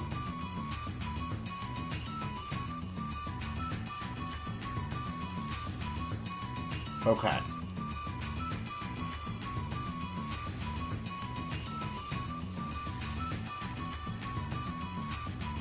Just like that.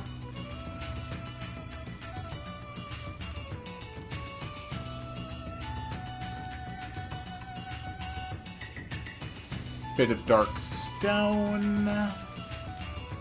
Bit more wall.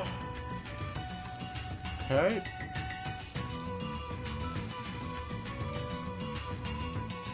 Okay. And this is where...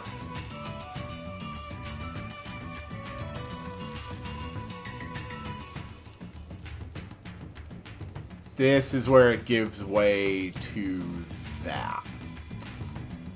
Okay. So let's border this a bit more. Like that. And border this a bit more.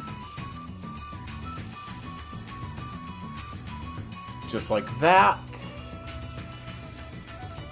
And then we will outline those sections with more of the dark stone.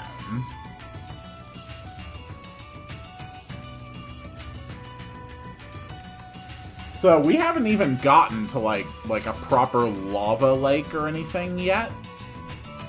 And we will. But already, I think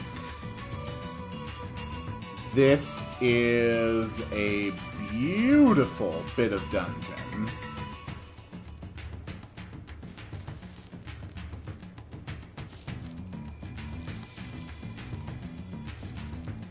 I love that. Okay. And we're going to have all this section up here be in shadow. Okay.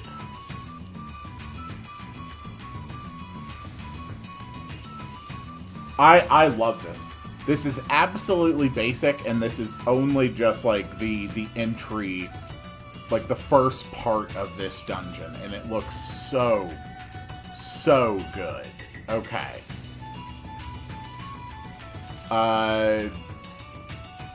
So we're just gonna, like, add a way to teleport there for right now.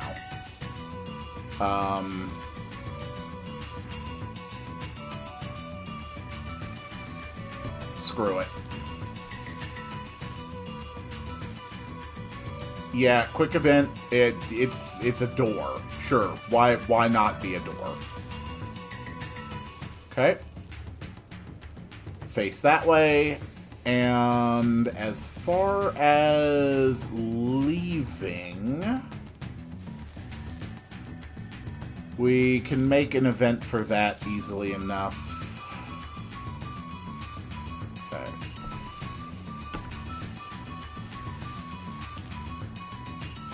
There we go. Okay. I do want the entrance to look better.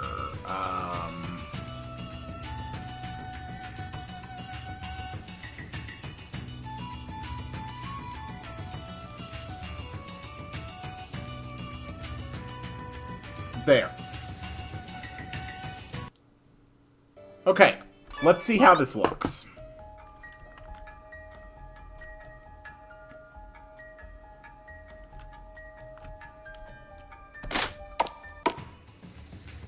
Ooh.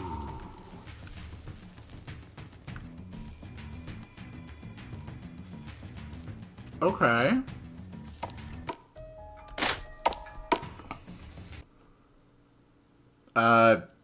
Let's turn off the snow. Okay, go in and also turn off the snow. Alright, let's see how it feels to actually walk around in this stuff.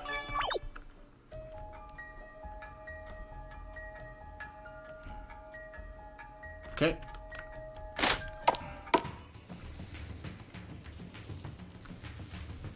Ooh. Okay.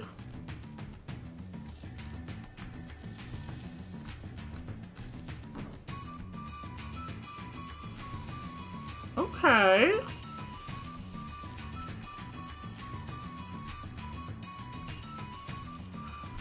So how much damage does this actually do? I have 1,029 health on Ryu right now. 1,019. Is it always 10 damage every step? 724, 714.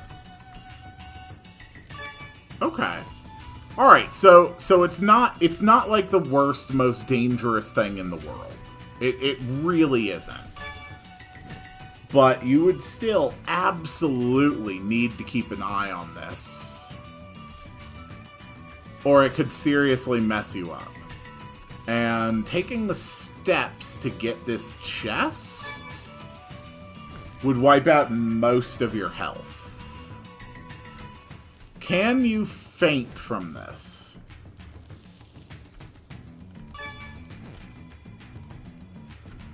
Okay, it looks like it will bring you down to 1, but not kill you. Okay.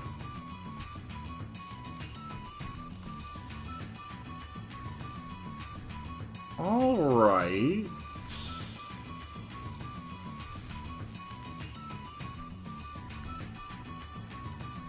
So, I need to do more, like, basic work on the terraining.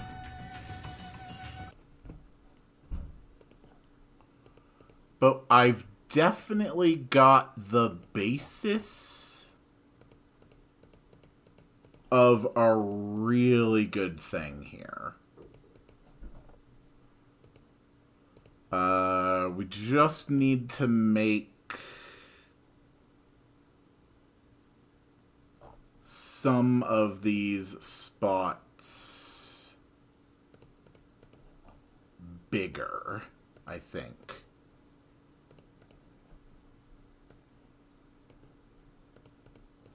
I'm not too worried about locking the player out of areas because, again, they can just walk wherever they want.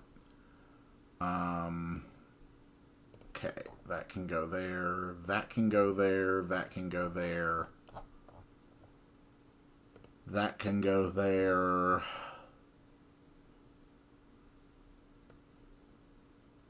Okay. Okay, I think that all works. So the problem is that I think it's difficult for the eye to easily discern between the paths and the walls. So we're just going to add a bit of texture throughout the walkable paths, the same way we did with the lava. There we go.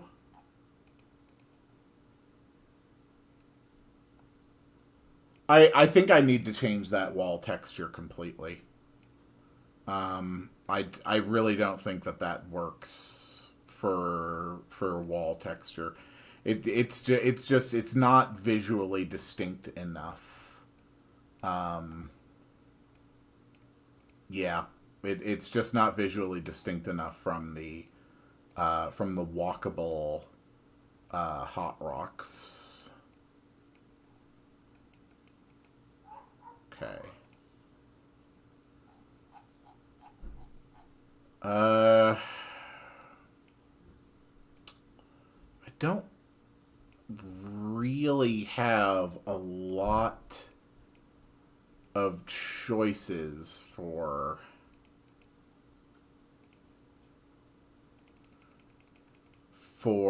ceiling textures here. I mean, I could just make all of it dark stone. I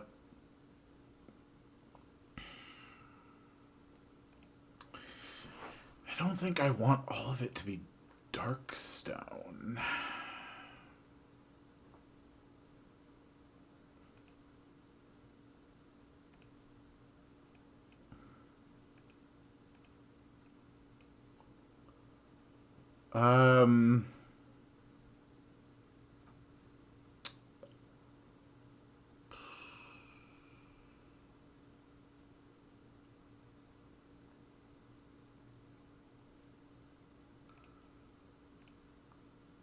What if we went for something lighter in these areas? No, that doesn't quite work.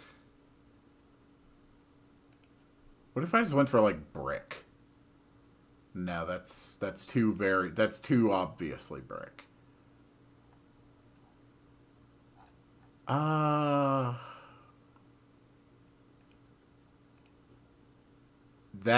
won't work at all.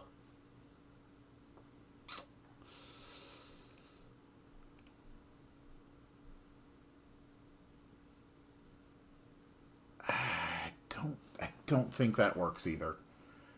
I think for this entire section, we're just going to have to go pure dark stone.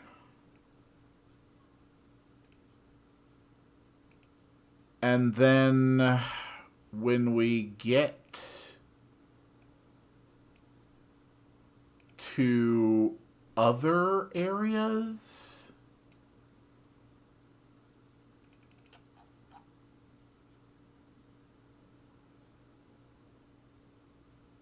yeah, when we get to other areas, we can go with the lava wall. When we get to like somewhere with like actual lava lakes and stuff. So now let's add a few pitfalls to the lighter areas. Don't really mean anything. Don't really do anything. They're just They're just pitfalls. Just holes in the ground.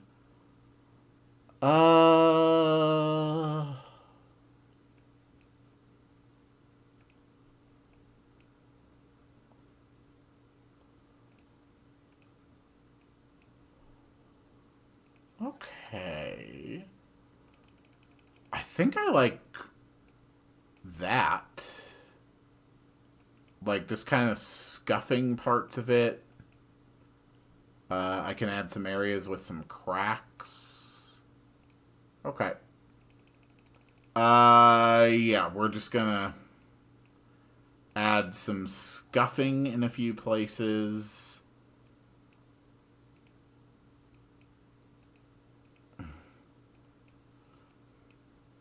We're just trying to give the ground some texture.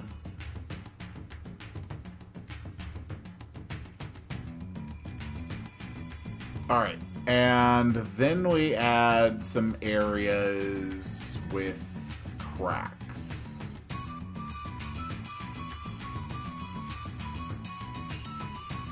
Like, the whole thing should just give off a vibe of a very unwelcoming, inhospitable environment. That's, you know, very unstable and dangerous. Okay. That will probably be enough. Now we can actually do some decorating. How do I want to decorate this?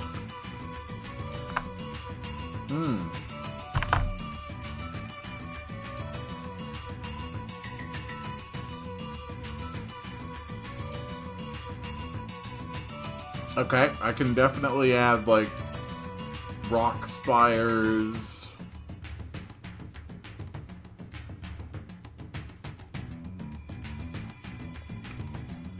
Okay.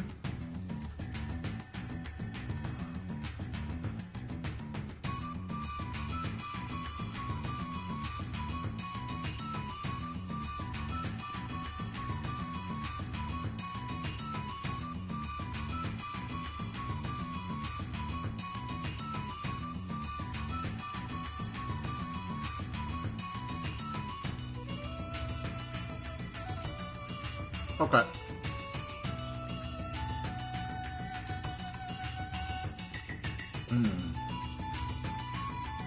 Just spread a few of these around. You can walk on those fine.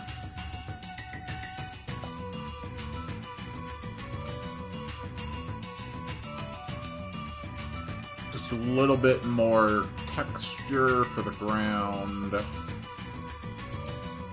Okay.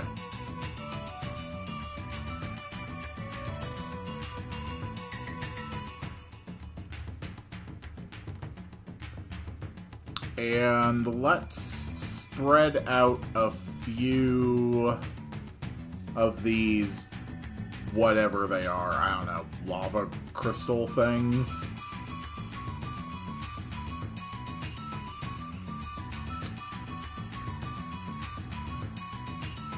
Okay.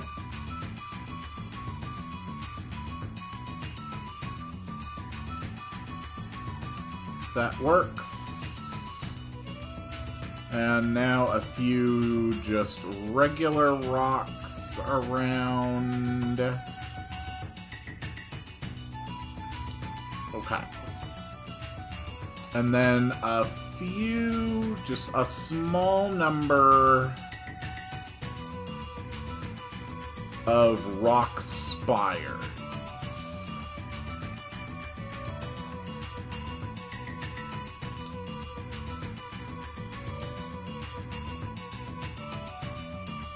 Okay.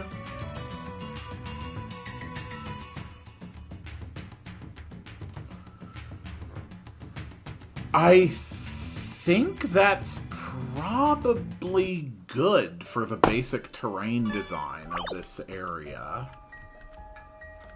Let's give it a look.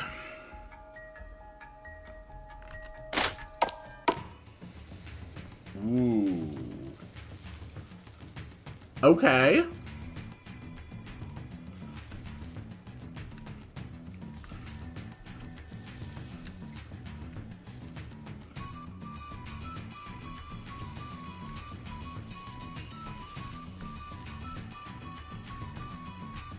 Okay.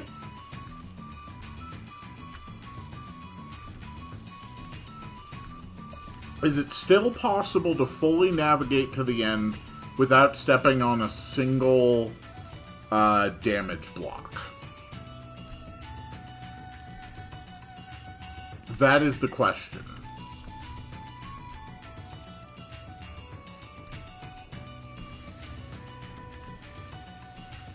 I don't think it is. Okay, I don't think it is. And I do want it to be.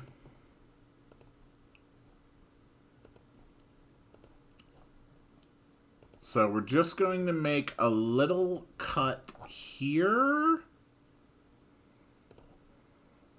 And here.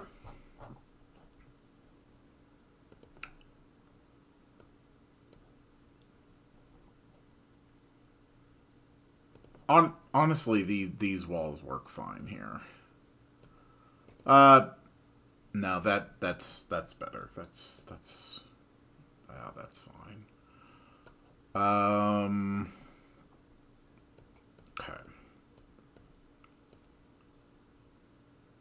Yeah, let's do it like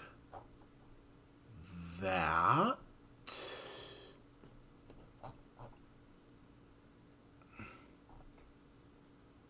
Okay. So now it is possible to get over here without ever stepping on a spot that damages you. And I think that's important. I think that's important.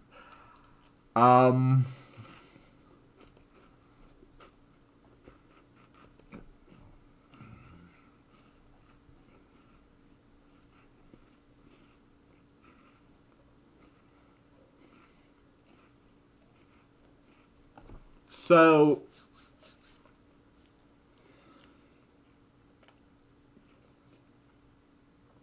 now is where it has to get a little nuts. So there's going to be a path and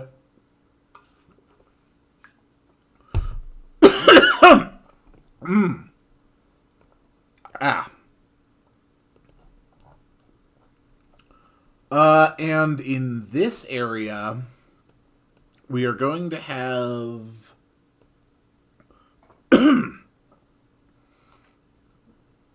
we are going to have a lava lake.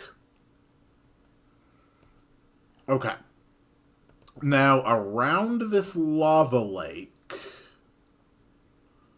there's going to be a lot of damage floors. You know, because that makes logical sense.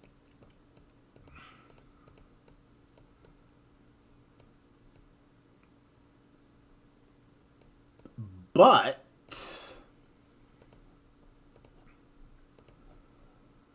the important thing here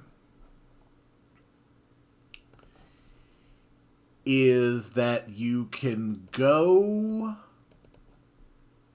the long way around the lava lake without having to step on any damage spots. Or you can cut across damage spots in order to get there more directly. Okay. Just like that. And this is where we are definitely going to be using the lava walls.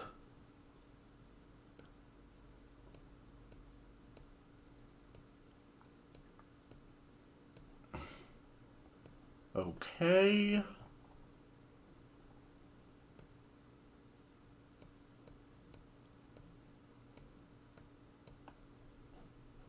Yes.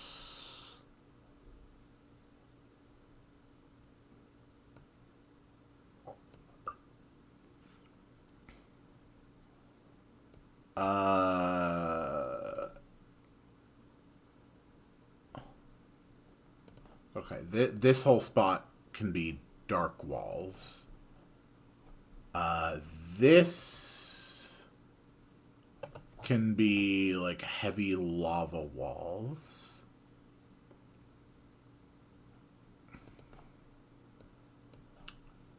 And this can be where there's like a clear break between the different wall types.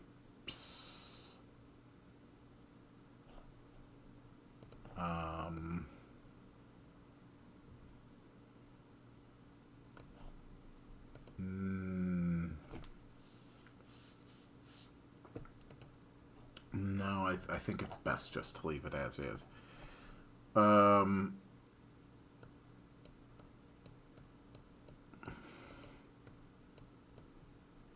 But this whole area we border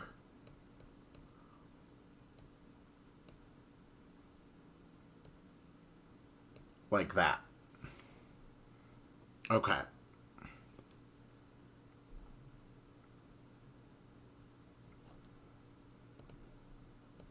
Okay, I think that works.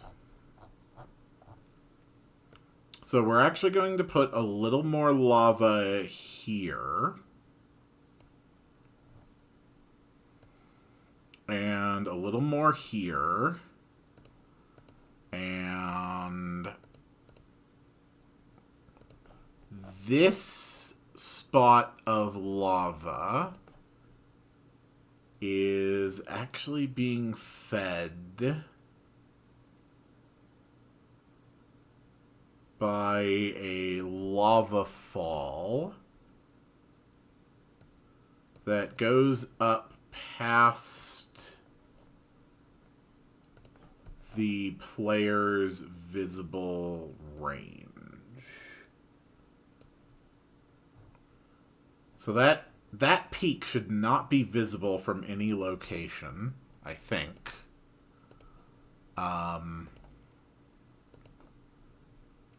Now, around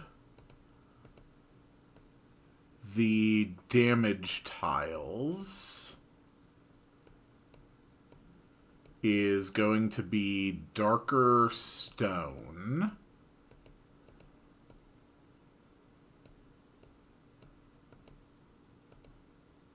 Like that. We also need like spots in here that are darker than the rest. Just for those little bits of texture. Okay. Yeah, just like that. That's good. Okay.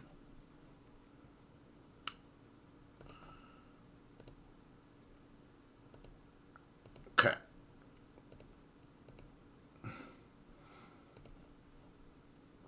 Put in a few spots. A few of these.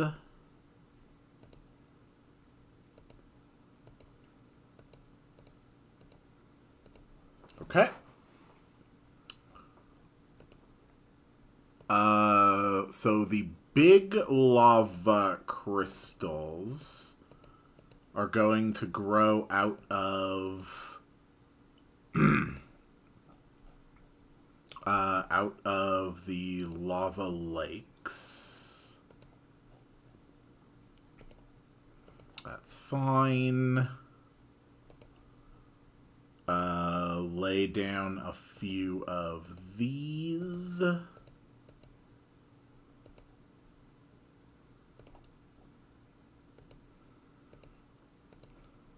Okay. stretch these walls in just a bit.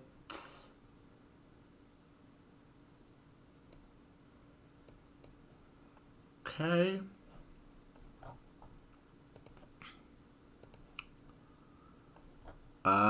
Add some more spots of texture with the regular floor. Just like that, like that, like that. Add a few holes in the ground. Add some scuffed areas.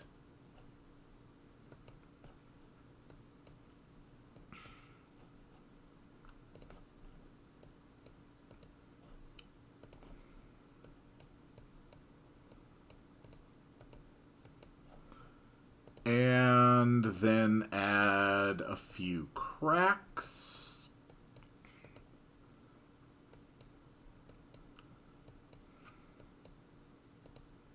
Okay.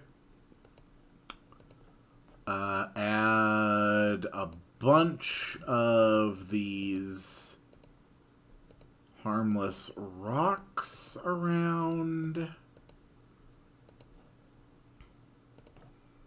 And then some of these as well, but not as many.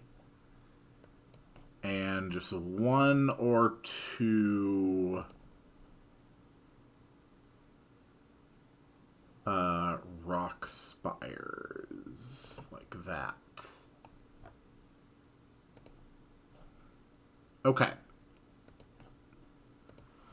So let's go see how that looks when you're walking through it. This may end up just looking fantastic. Alright, we're just gonna walk through here. Okay. So...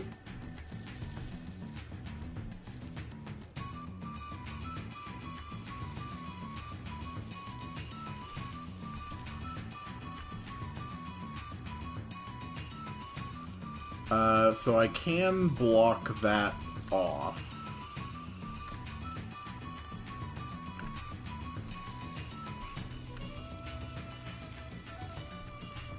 Ooh, look at that. So yeah, you can take the quick way across, or you can walk all the way around the lava lake. Ooh. Okay, okay. Not bad. That looks pretty good to my eyes.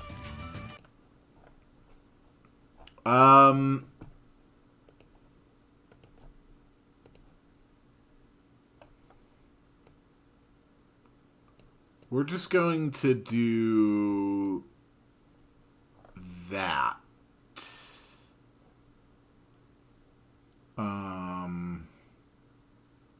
Yeah, it's still possible to get over here.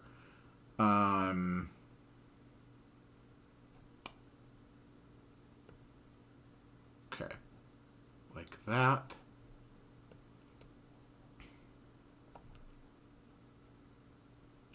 Yeah, you're not going to be able to see that from anywhere. We are also going to take the shadows off. And I need one more point of crossing. So just like that, I guess. That works. Okay. So this part of the dungeon is pretty much done, I think.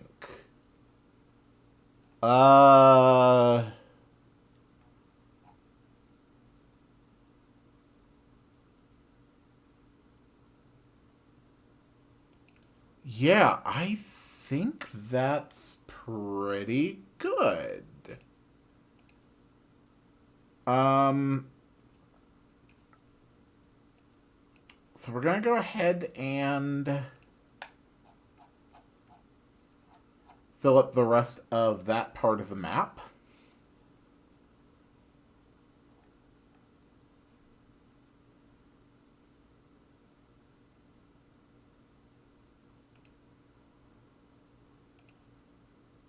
And from here, the road actually turns down and then over into like a decently sized area. And this is going to be where you find the Promethium. Now, this area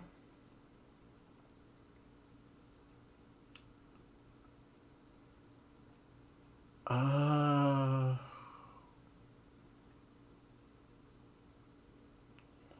do I want to do this?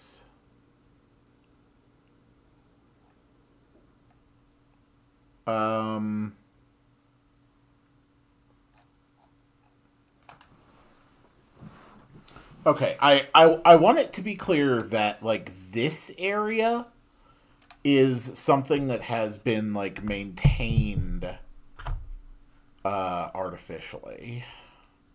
How does this work? Whoop. What is that? Okay, okay. I think that should work. So we're going to go with a different wall type here.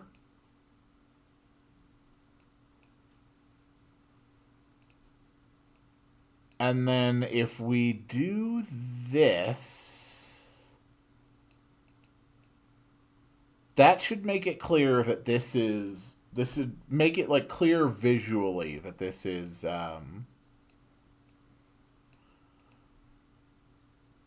like something artificial, which is sort of the point of this area.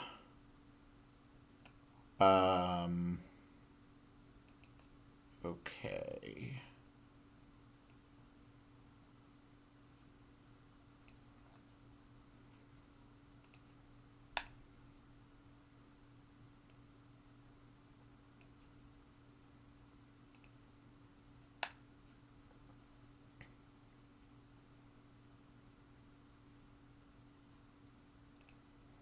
Okay. I think I can make this work.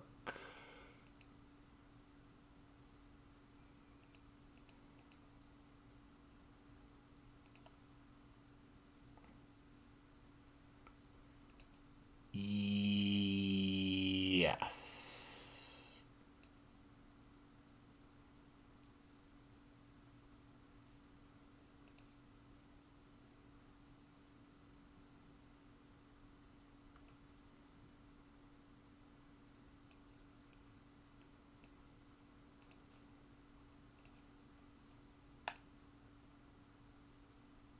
Okay.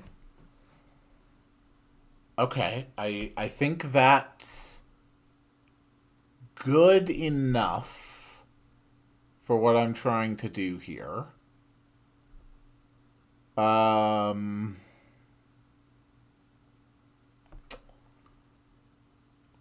I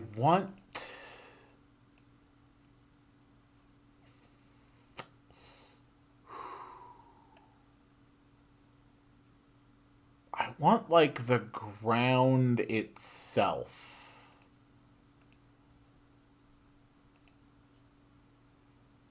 to be like artificial seeming. I'm not quite certain of the best way to do that. This looks like cobblestone. That does kind of work.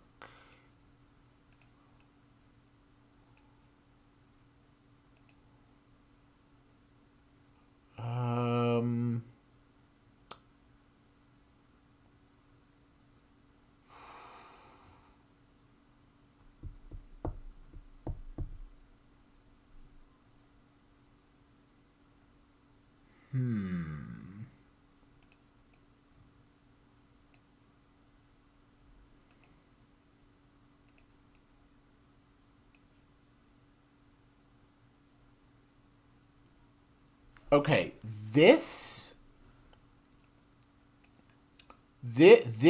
looks like pretty artificial. Um,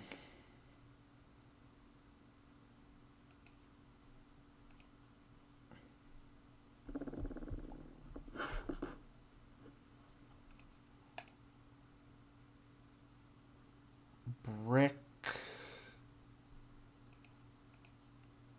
I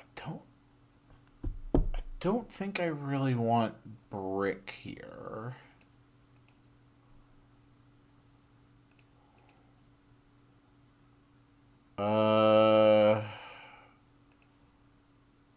I definitely do want to have a second layer of this, though.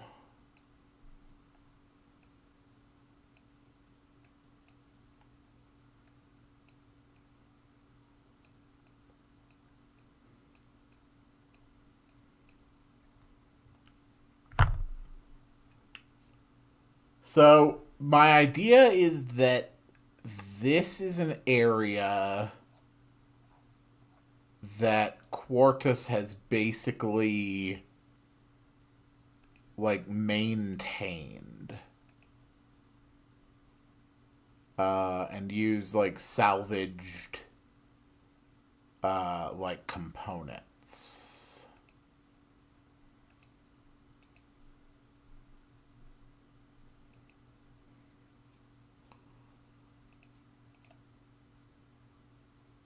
I mean that clearly gets across the idea of it being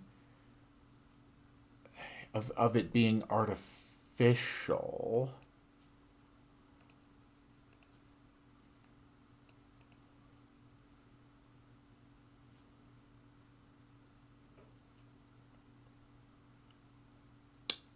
Uh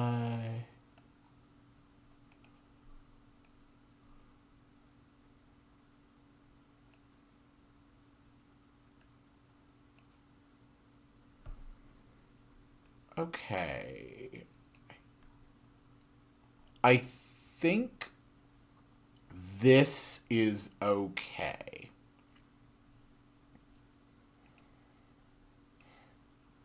I think that's okay.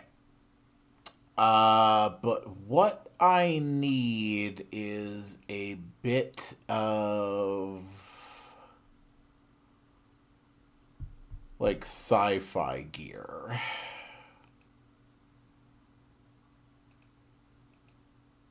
Um,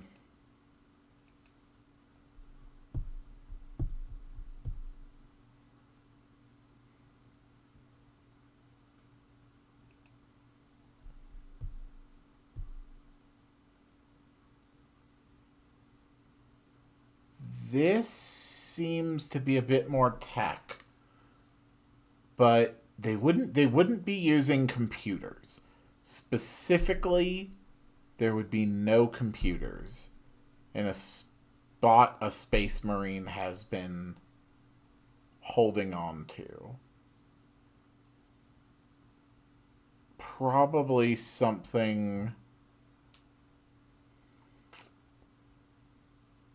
Uh, something like more gothic. This this might be more what I'm looking for.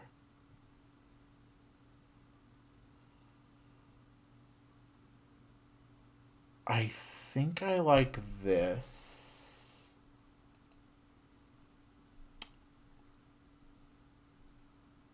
I don't know if I like it more than this.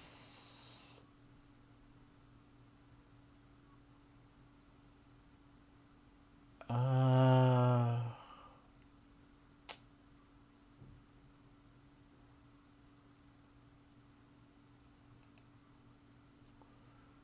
yeah, we're gonna go with this one. Okay.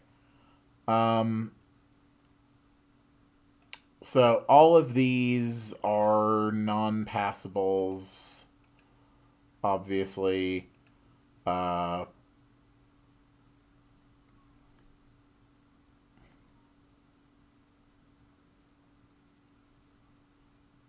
sure.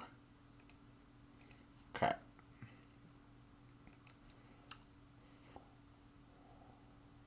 Uh, okay. That looks like it could genuinely be like some kind of a console. Um,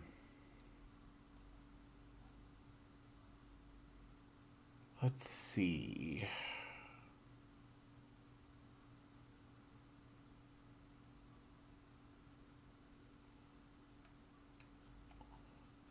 Stained glass vents.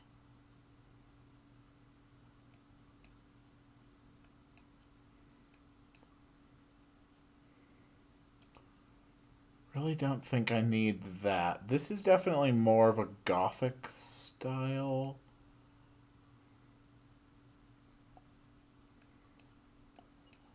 Ooh. Yeah, that's definitely more the type of thing I need to go for here.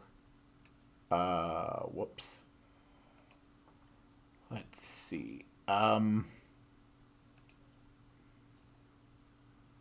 Okay, can you just like there.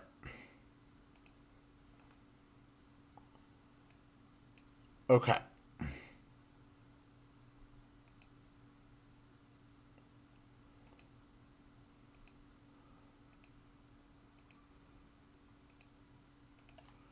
So we're gonna have a bunch of like vents on the wall.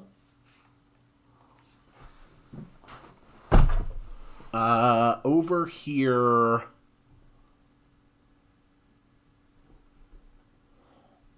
Uh,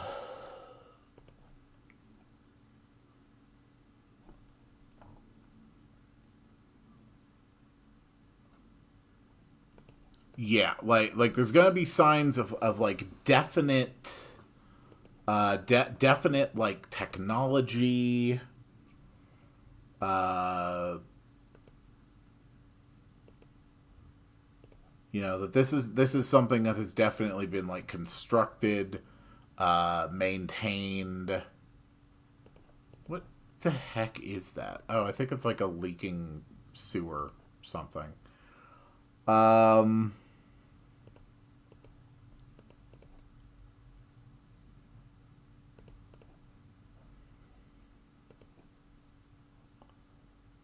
that looks good with the pipes there.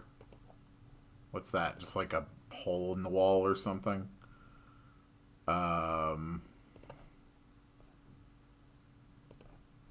no, those would look better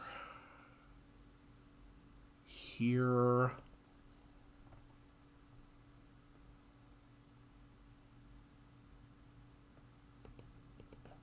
trying to find the right way to decorate stuff is always one of my biggest challenges.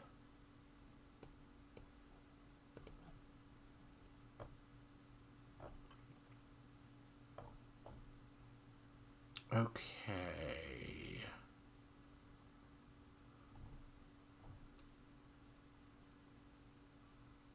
That all looks pretty good.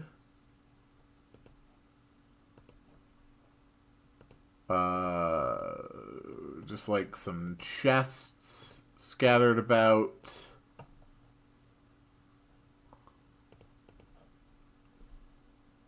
What else? What else? Okay. Yeah, that works.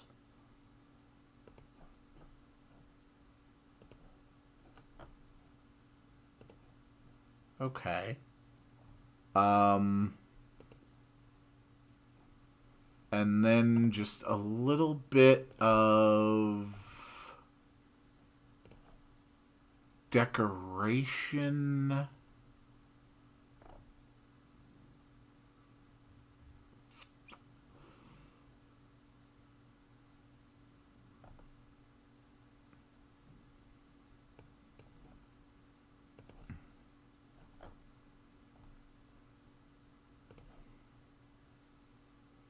Okay. That works.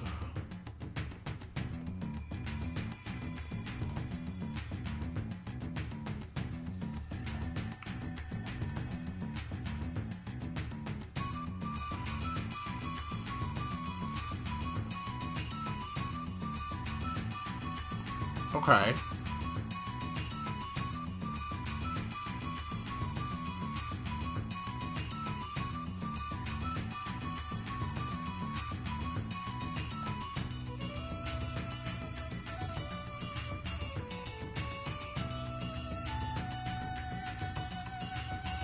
I think this looks pretty good. Honestly, this is like very much like an industrial looking thing.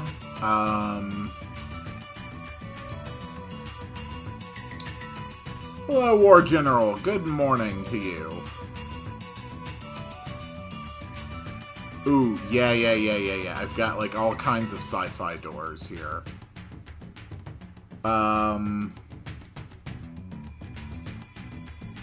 Okay.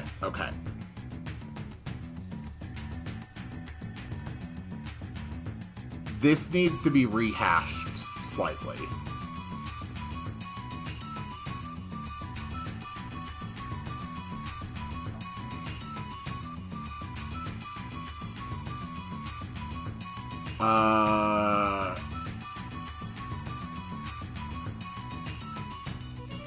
Okay. So we're going to have, like, a little area that loops around. And then there will be an entrance on the southern edge.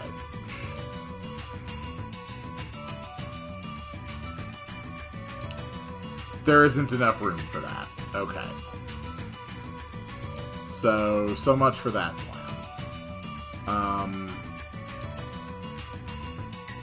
Alright. Then I think it's just gonna be like a path that goes this way and then enters from the bottom. That way I can have like a proper door here.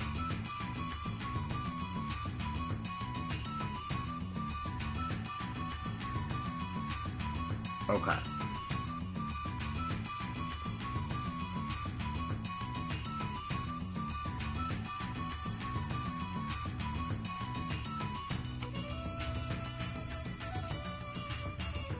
Okay.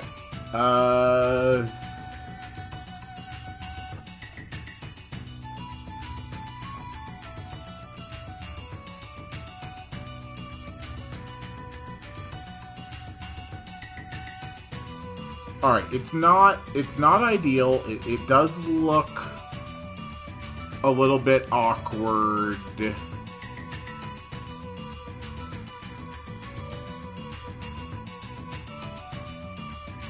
But I think it'll be fine. We can get rid of those shadows.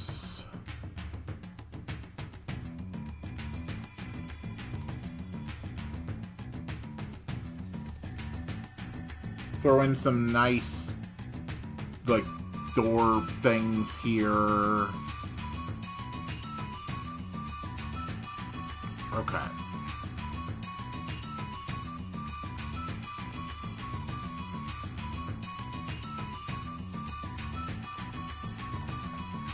Okay.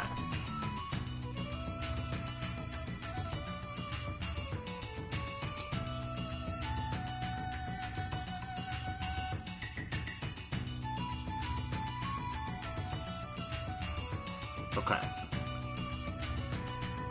So then just decorate it a little bit. Add some scuffing. Add some cracks.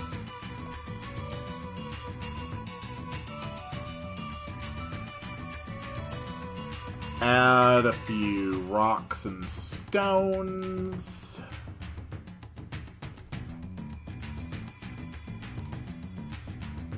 And one rock spire for good measure. That looks like a good place for a rock spire. Screw it, 2 rock spires. Okay, so this is where you take...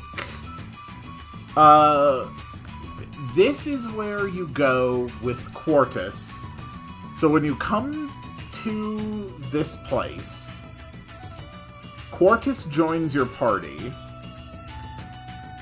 and then you go through this entire lengthy volcano dungeon with Quartus, and Quartus absolutely annihilates everything you fight. Just effortlessly. The man one-shots everything, and he's getting like 6 actions to your 1 every single turn. So then you get in here, Quartus gets the Prometheum, and then Quartus leaves, and leaves you behind. And that is when the real dungeon intrigue begins. Because none of this was about reaching this point. The actual challenge of the dungeon is getting back out without Quartus in your party. And that will be the twist of this dungeon. So now we're going to set a door.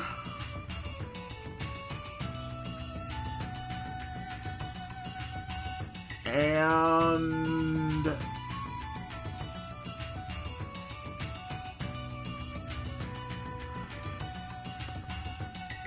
I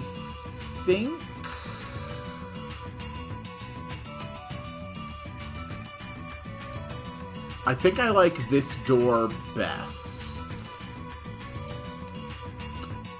So it's actually not going to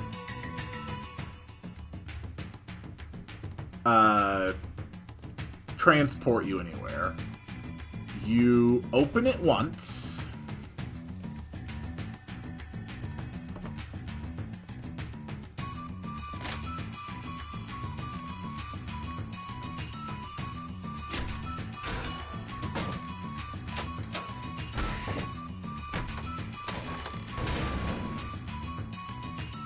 Yep, that's the sound effect. Alright, you open this door once, and then it turns on a self switch, and the door's just gone forever then. I think I might be done. I think I have the volcanic cave dungeons terrain all finished. I mean, I still have to do, like, treasures and monsters and stuff like that. You know, maybe, like, a few aesthetic things, like, I don't know, volcanic geysers or something. But as far as, like, just pure aesthetics of the terrain itself, I think I'm done.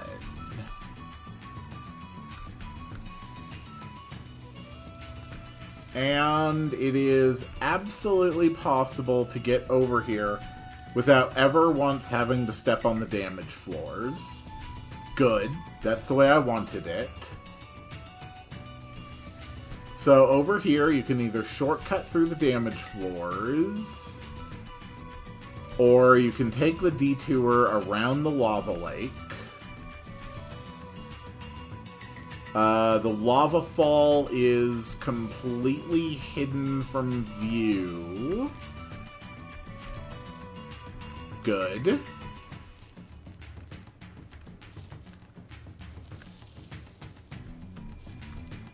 Good.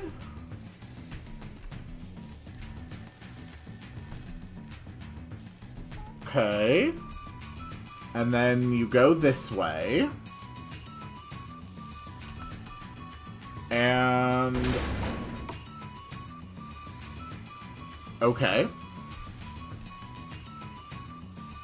And that leads you here.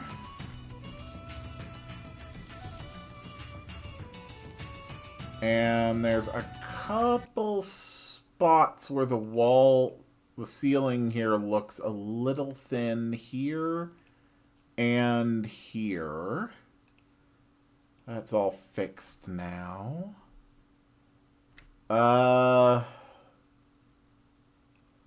Okay. So I don't want that spot to be lava fall. Get rid of the shadow. Okay, that's fine. This will be regular as well.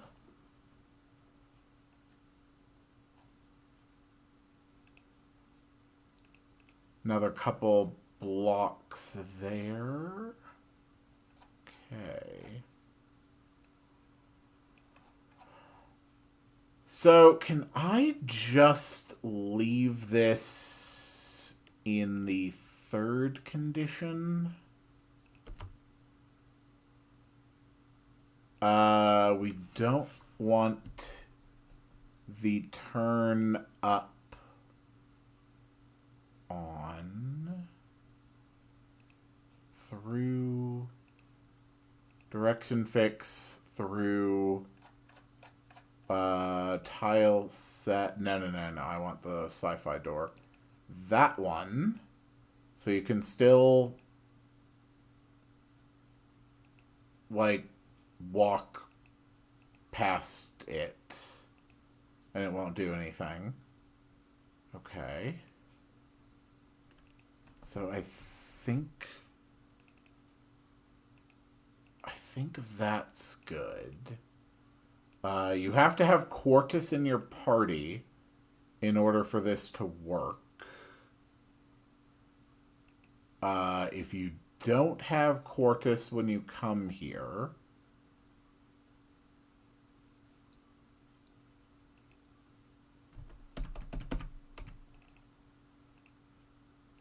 then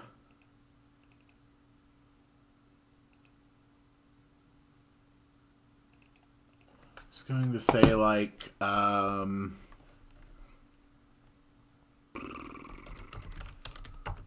I can't get this door to open.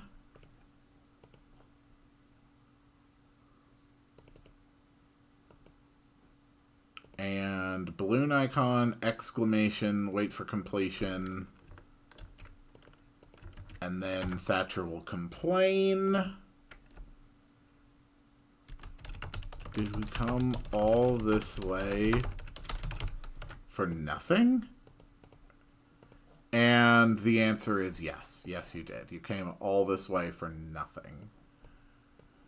Next thing we are going to do is... Let's see.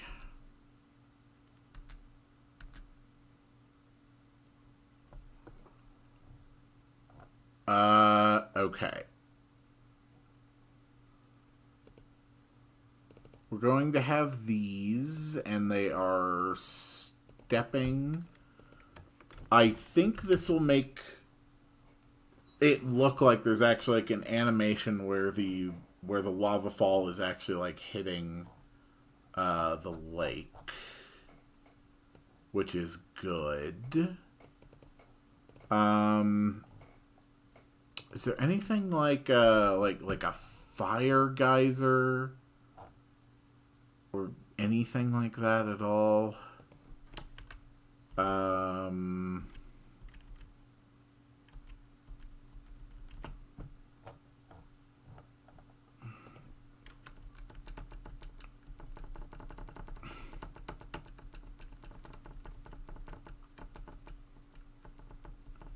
Because surely I can find something that would work for that purpose. Yeah. Yep. Yeah, this is it. Okay. So I can make lava geysers and fire spouts. That is within my abilities. Okay. Cool.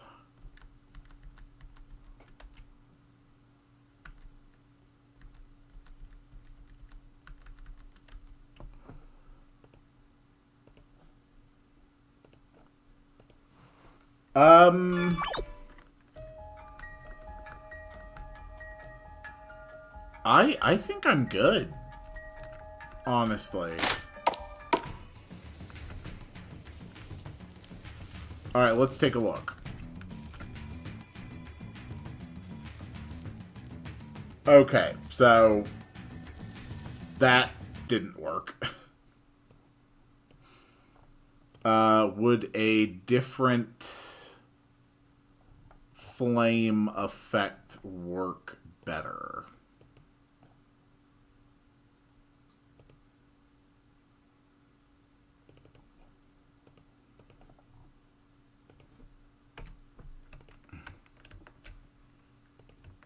Alright.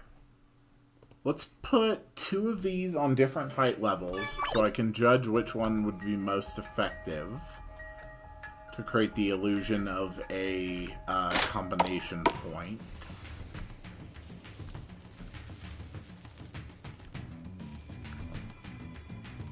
Okay, this one. So there we go. That looks good.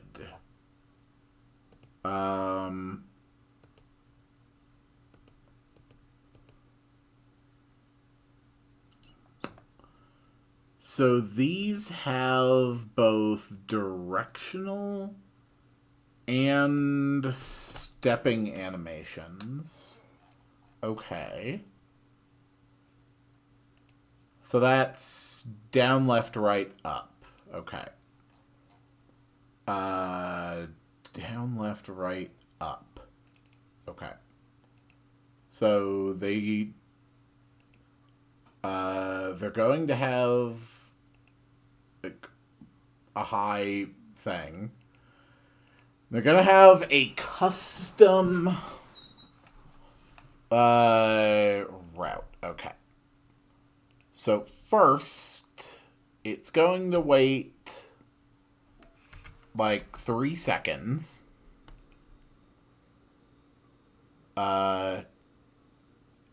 Then it's going to turn right. And it's going to wait 1 second. Then it's going to turn left. And it's going to wait 1 second. And then it's going to turn down. And it's going to wait 3 seconds.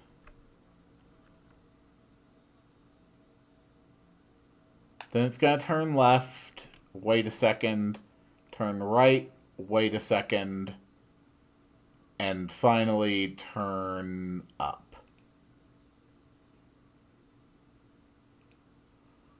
Okay. So I think I now have a functional geyser. So in order to test it, we're just going to paste one near my save point.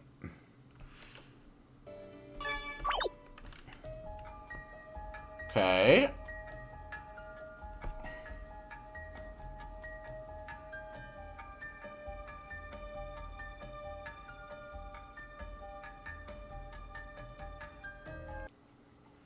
Oh, I love that. I absolutely love that. Okay.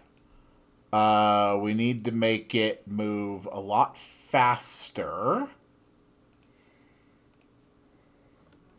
All right, I have created functional geysers.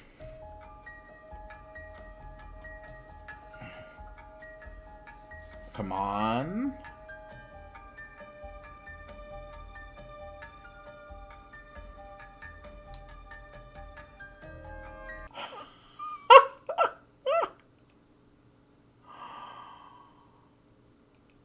Oh, that's so good. That is so good. Oh my god, I'm going to be able to put these anywhere I want now. Okay. Erupt.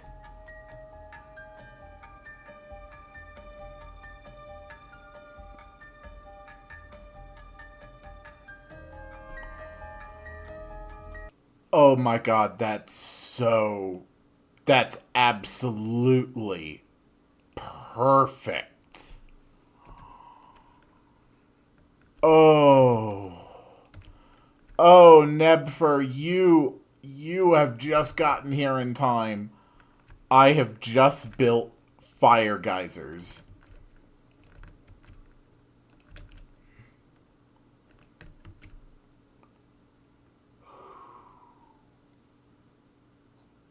Oh, that's so good.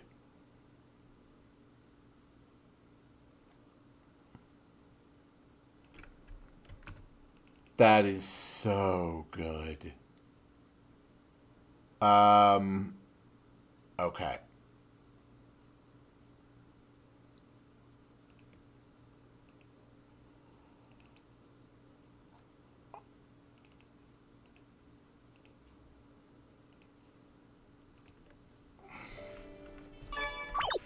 Alright, let's get in there. Oh, I can't wait to see this in action. Okay, first thing I want to check. This is the fire spout.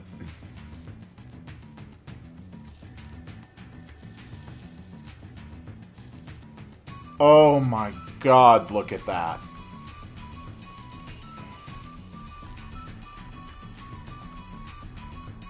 Okay, it works perfectly even if I try to interact with it. That's absolutely perfect. That's so beautiful. And behold...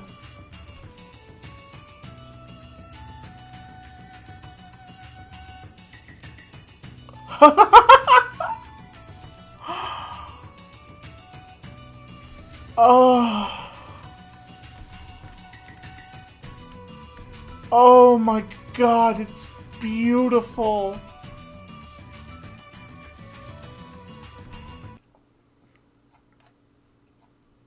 Oh my god, it's so beautiful.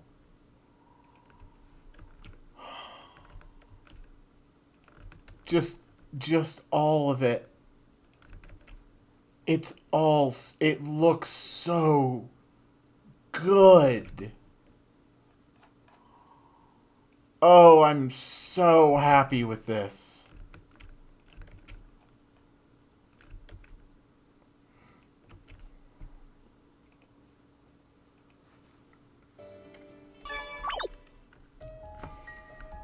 This is the first time I've ever tried to make, like, a truly functional, like, geyser.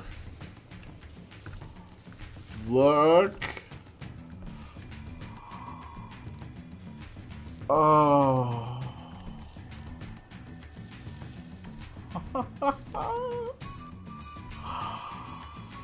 Oh.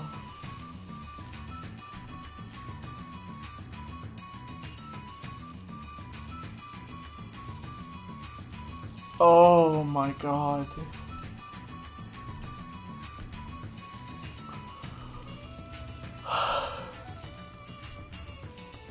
It's alive!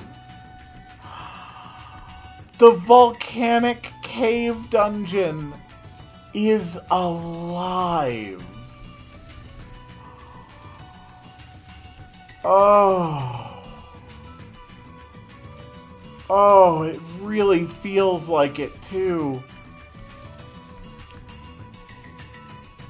Oh, that's so good. Oh, I'm so proud of this. Okay, but does the door work? Yeah. You can't get the door to work. Okay, you can't get through the door. That's good. And this is where we take the Space Marine Quartus so that he can grab some Promethium. Perfect.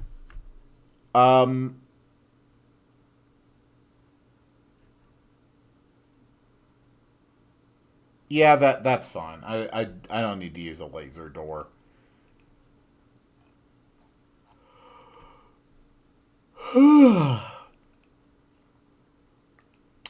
So I have built a fire cave to get Promethium. One more thing on my list is to add a book to the information center back in Spire Town. The last one we had was the town of Chill. And so now we will add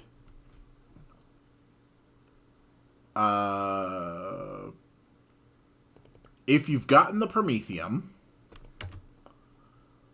then it will tell you some information. The fissure. Do you want to read it? Yes. No. So if you say yes, then it will give you the lore. And the lore here will be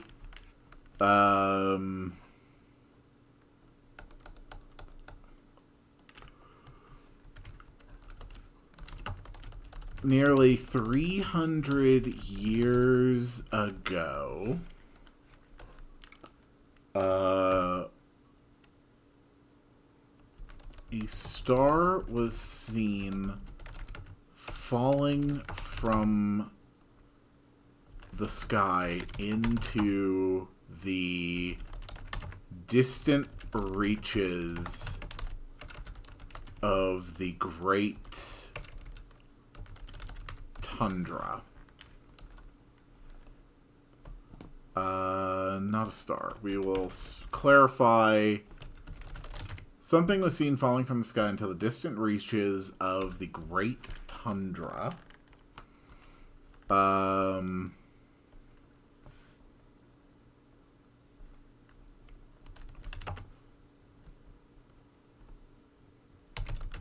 The black giant who emerged from the crater unscathed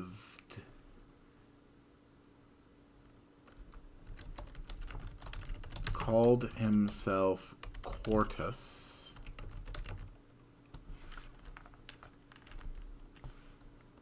And with his insight and wisdom,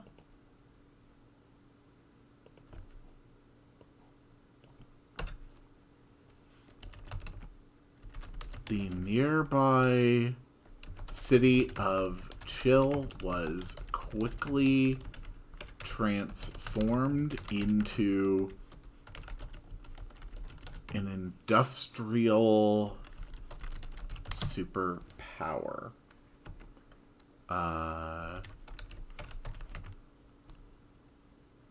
The site where Quartus fell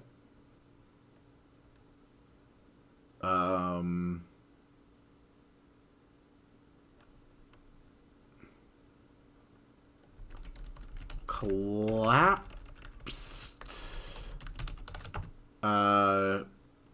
in on itself, revealing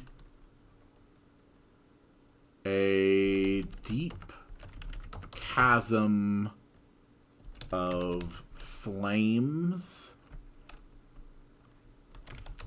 beneath the earth. This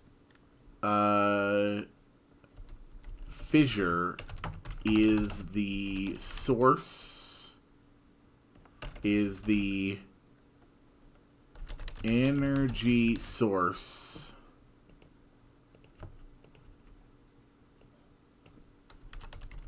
responsible, is the energy source responsible for the many hot springs that can be found dotted in and around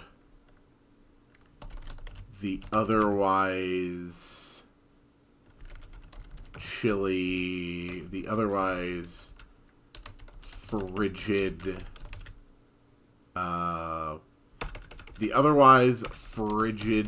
highlands.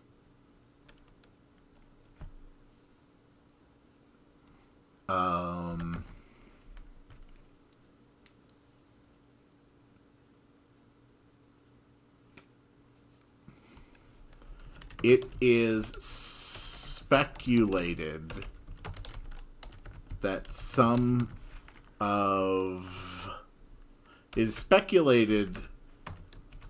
Quartus may retain many of his belongings in the deepest parts of the fissure.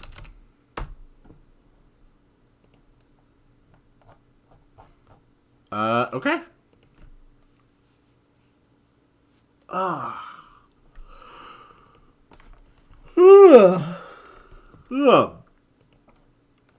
I am tired. Okay, that is the information on the fissure at the info center. Okay, one last thing. One last thing I'm going to do today. And that is this suggestion to put at least one hidden chest behind a building's roof overhang. So we can finally close my notes. We're just going to copy one of these chests from the bottle cap mines. And we are going to hide a chest with money in it somewhere in this town. Yeah.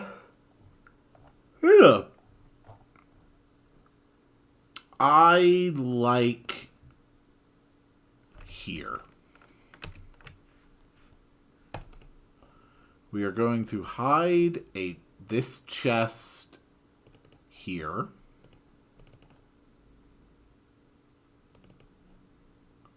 Okay. And it is going to give you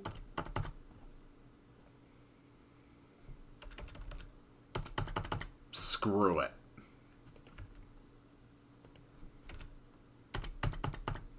1,000 bottle caps.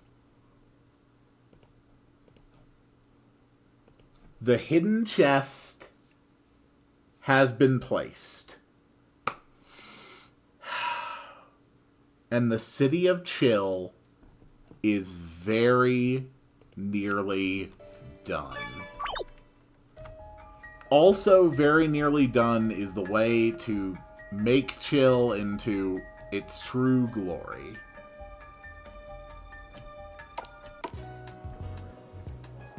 Alright, is the chest actually hidden? Yes, the only way you'll notice it is if you are walking this way and then realize something has stopped you.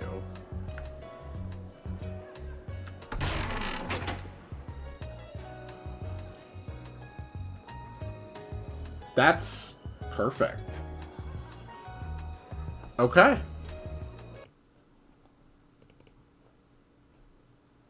I like that.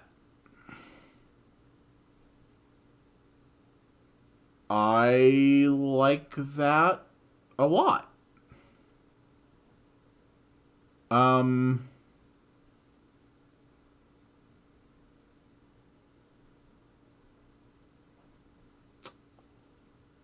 I am curious. If I have 2 event pages with no conditions, will both of them function? Because what I could do, maybe, is make it so that when you touch it,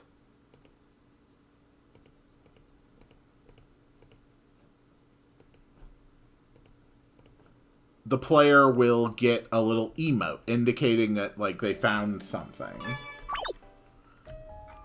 I don't know if stacking event pages without conditions will actually function this way, but we're gonna find out.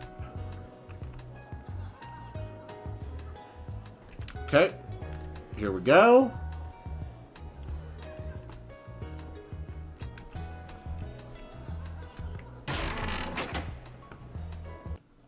Okay, so that didn't actually do anything.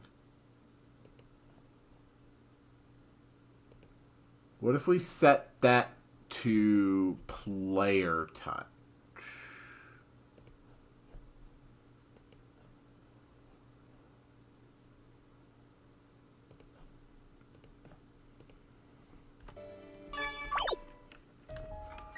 It may just not function because it only will run...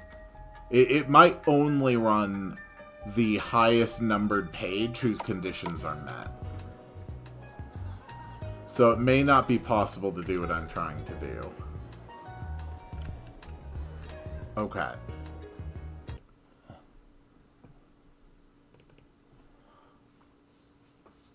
Okay. So, it's not possible to do what I'm trying to do. But, I can have you touch it, it activates an icon, which makes it possible to open the chest, so that you do get, like, an actual indication. And then have the chest be unopenable with self-switch B. This I know will function, but it's always good to test things even if you know for a fact they will function, because mistakes are very easy to make.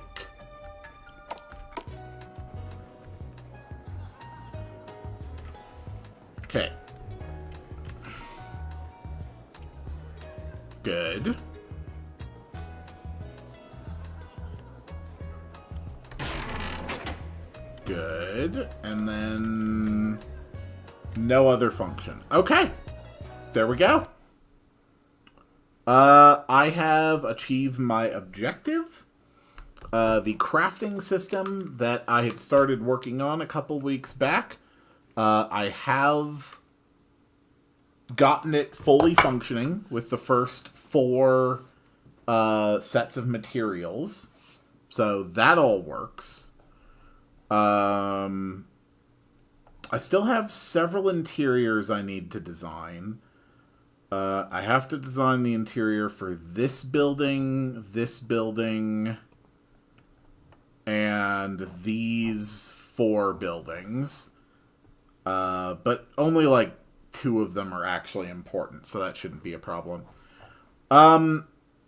So the next time that I stream this, I will have finished designing all the interiors here in the town of Chill. I will have the fissure up and running as a proper dungeon, probably. You know what? I don't want to oversell. I don't want to overpromise. I'm just going to keep working on these things. I think it's going well. And I will do another updated public release of the project as soon as I have fully functioning this questline where you come here with Quartus, you get the Prometheum, and like power up the town. Once all of that functions, I will do another public release. And I think that's it. I'm going to go relax now. Yeah. So thank you all so much for watching. Thank you for being a part of this project. Thank you for your suggestions. As always, if you have any ideas for things to be added to this game, story ideas, settings, characters, weapons, items, skills, enemies, like anything you can think of. If you can think of something you want added to this game, I will do my genuine best to integrate it into this project. Okay? I really will. And I will see you all on the next one. Play me out, Slide Wipe.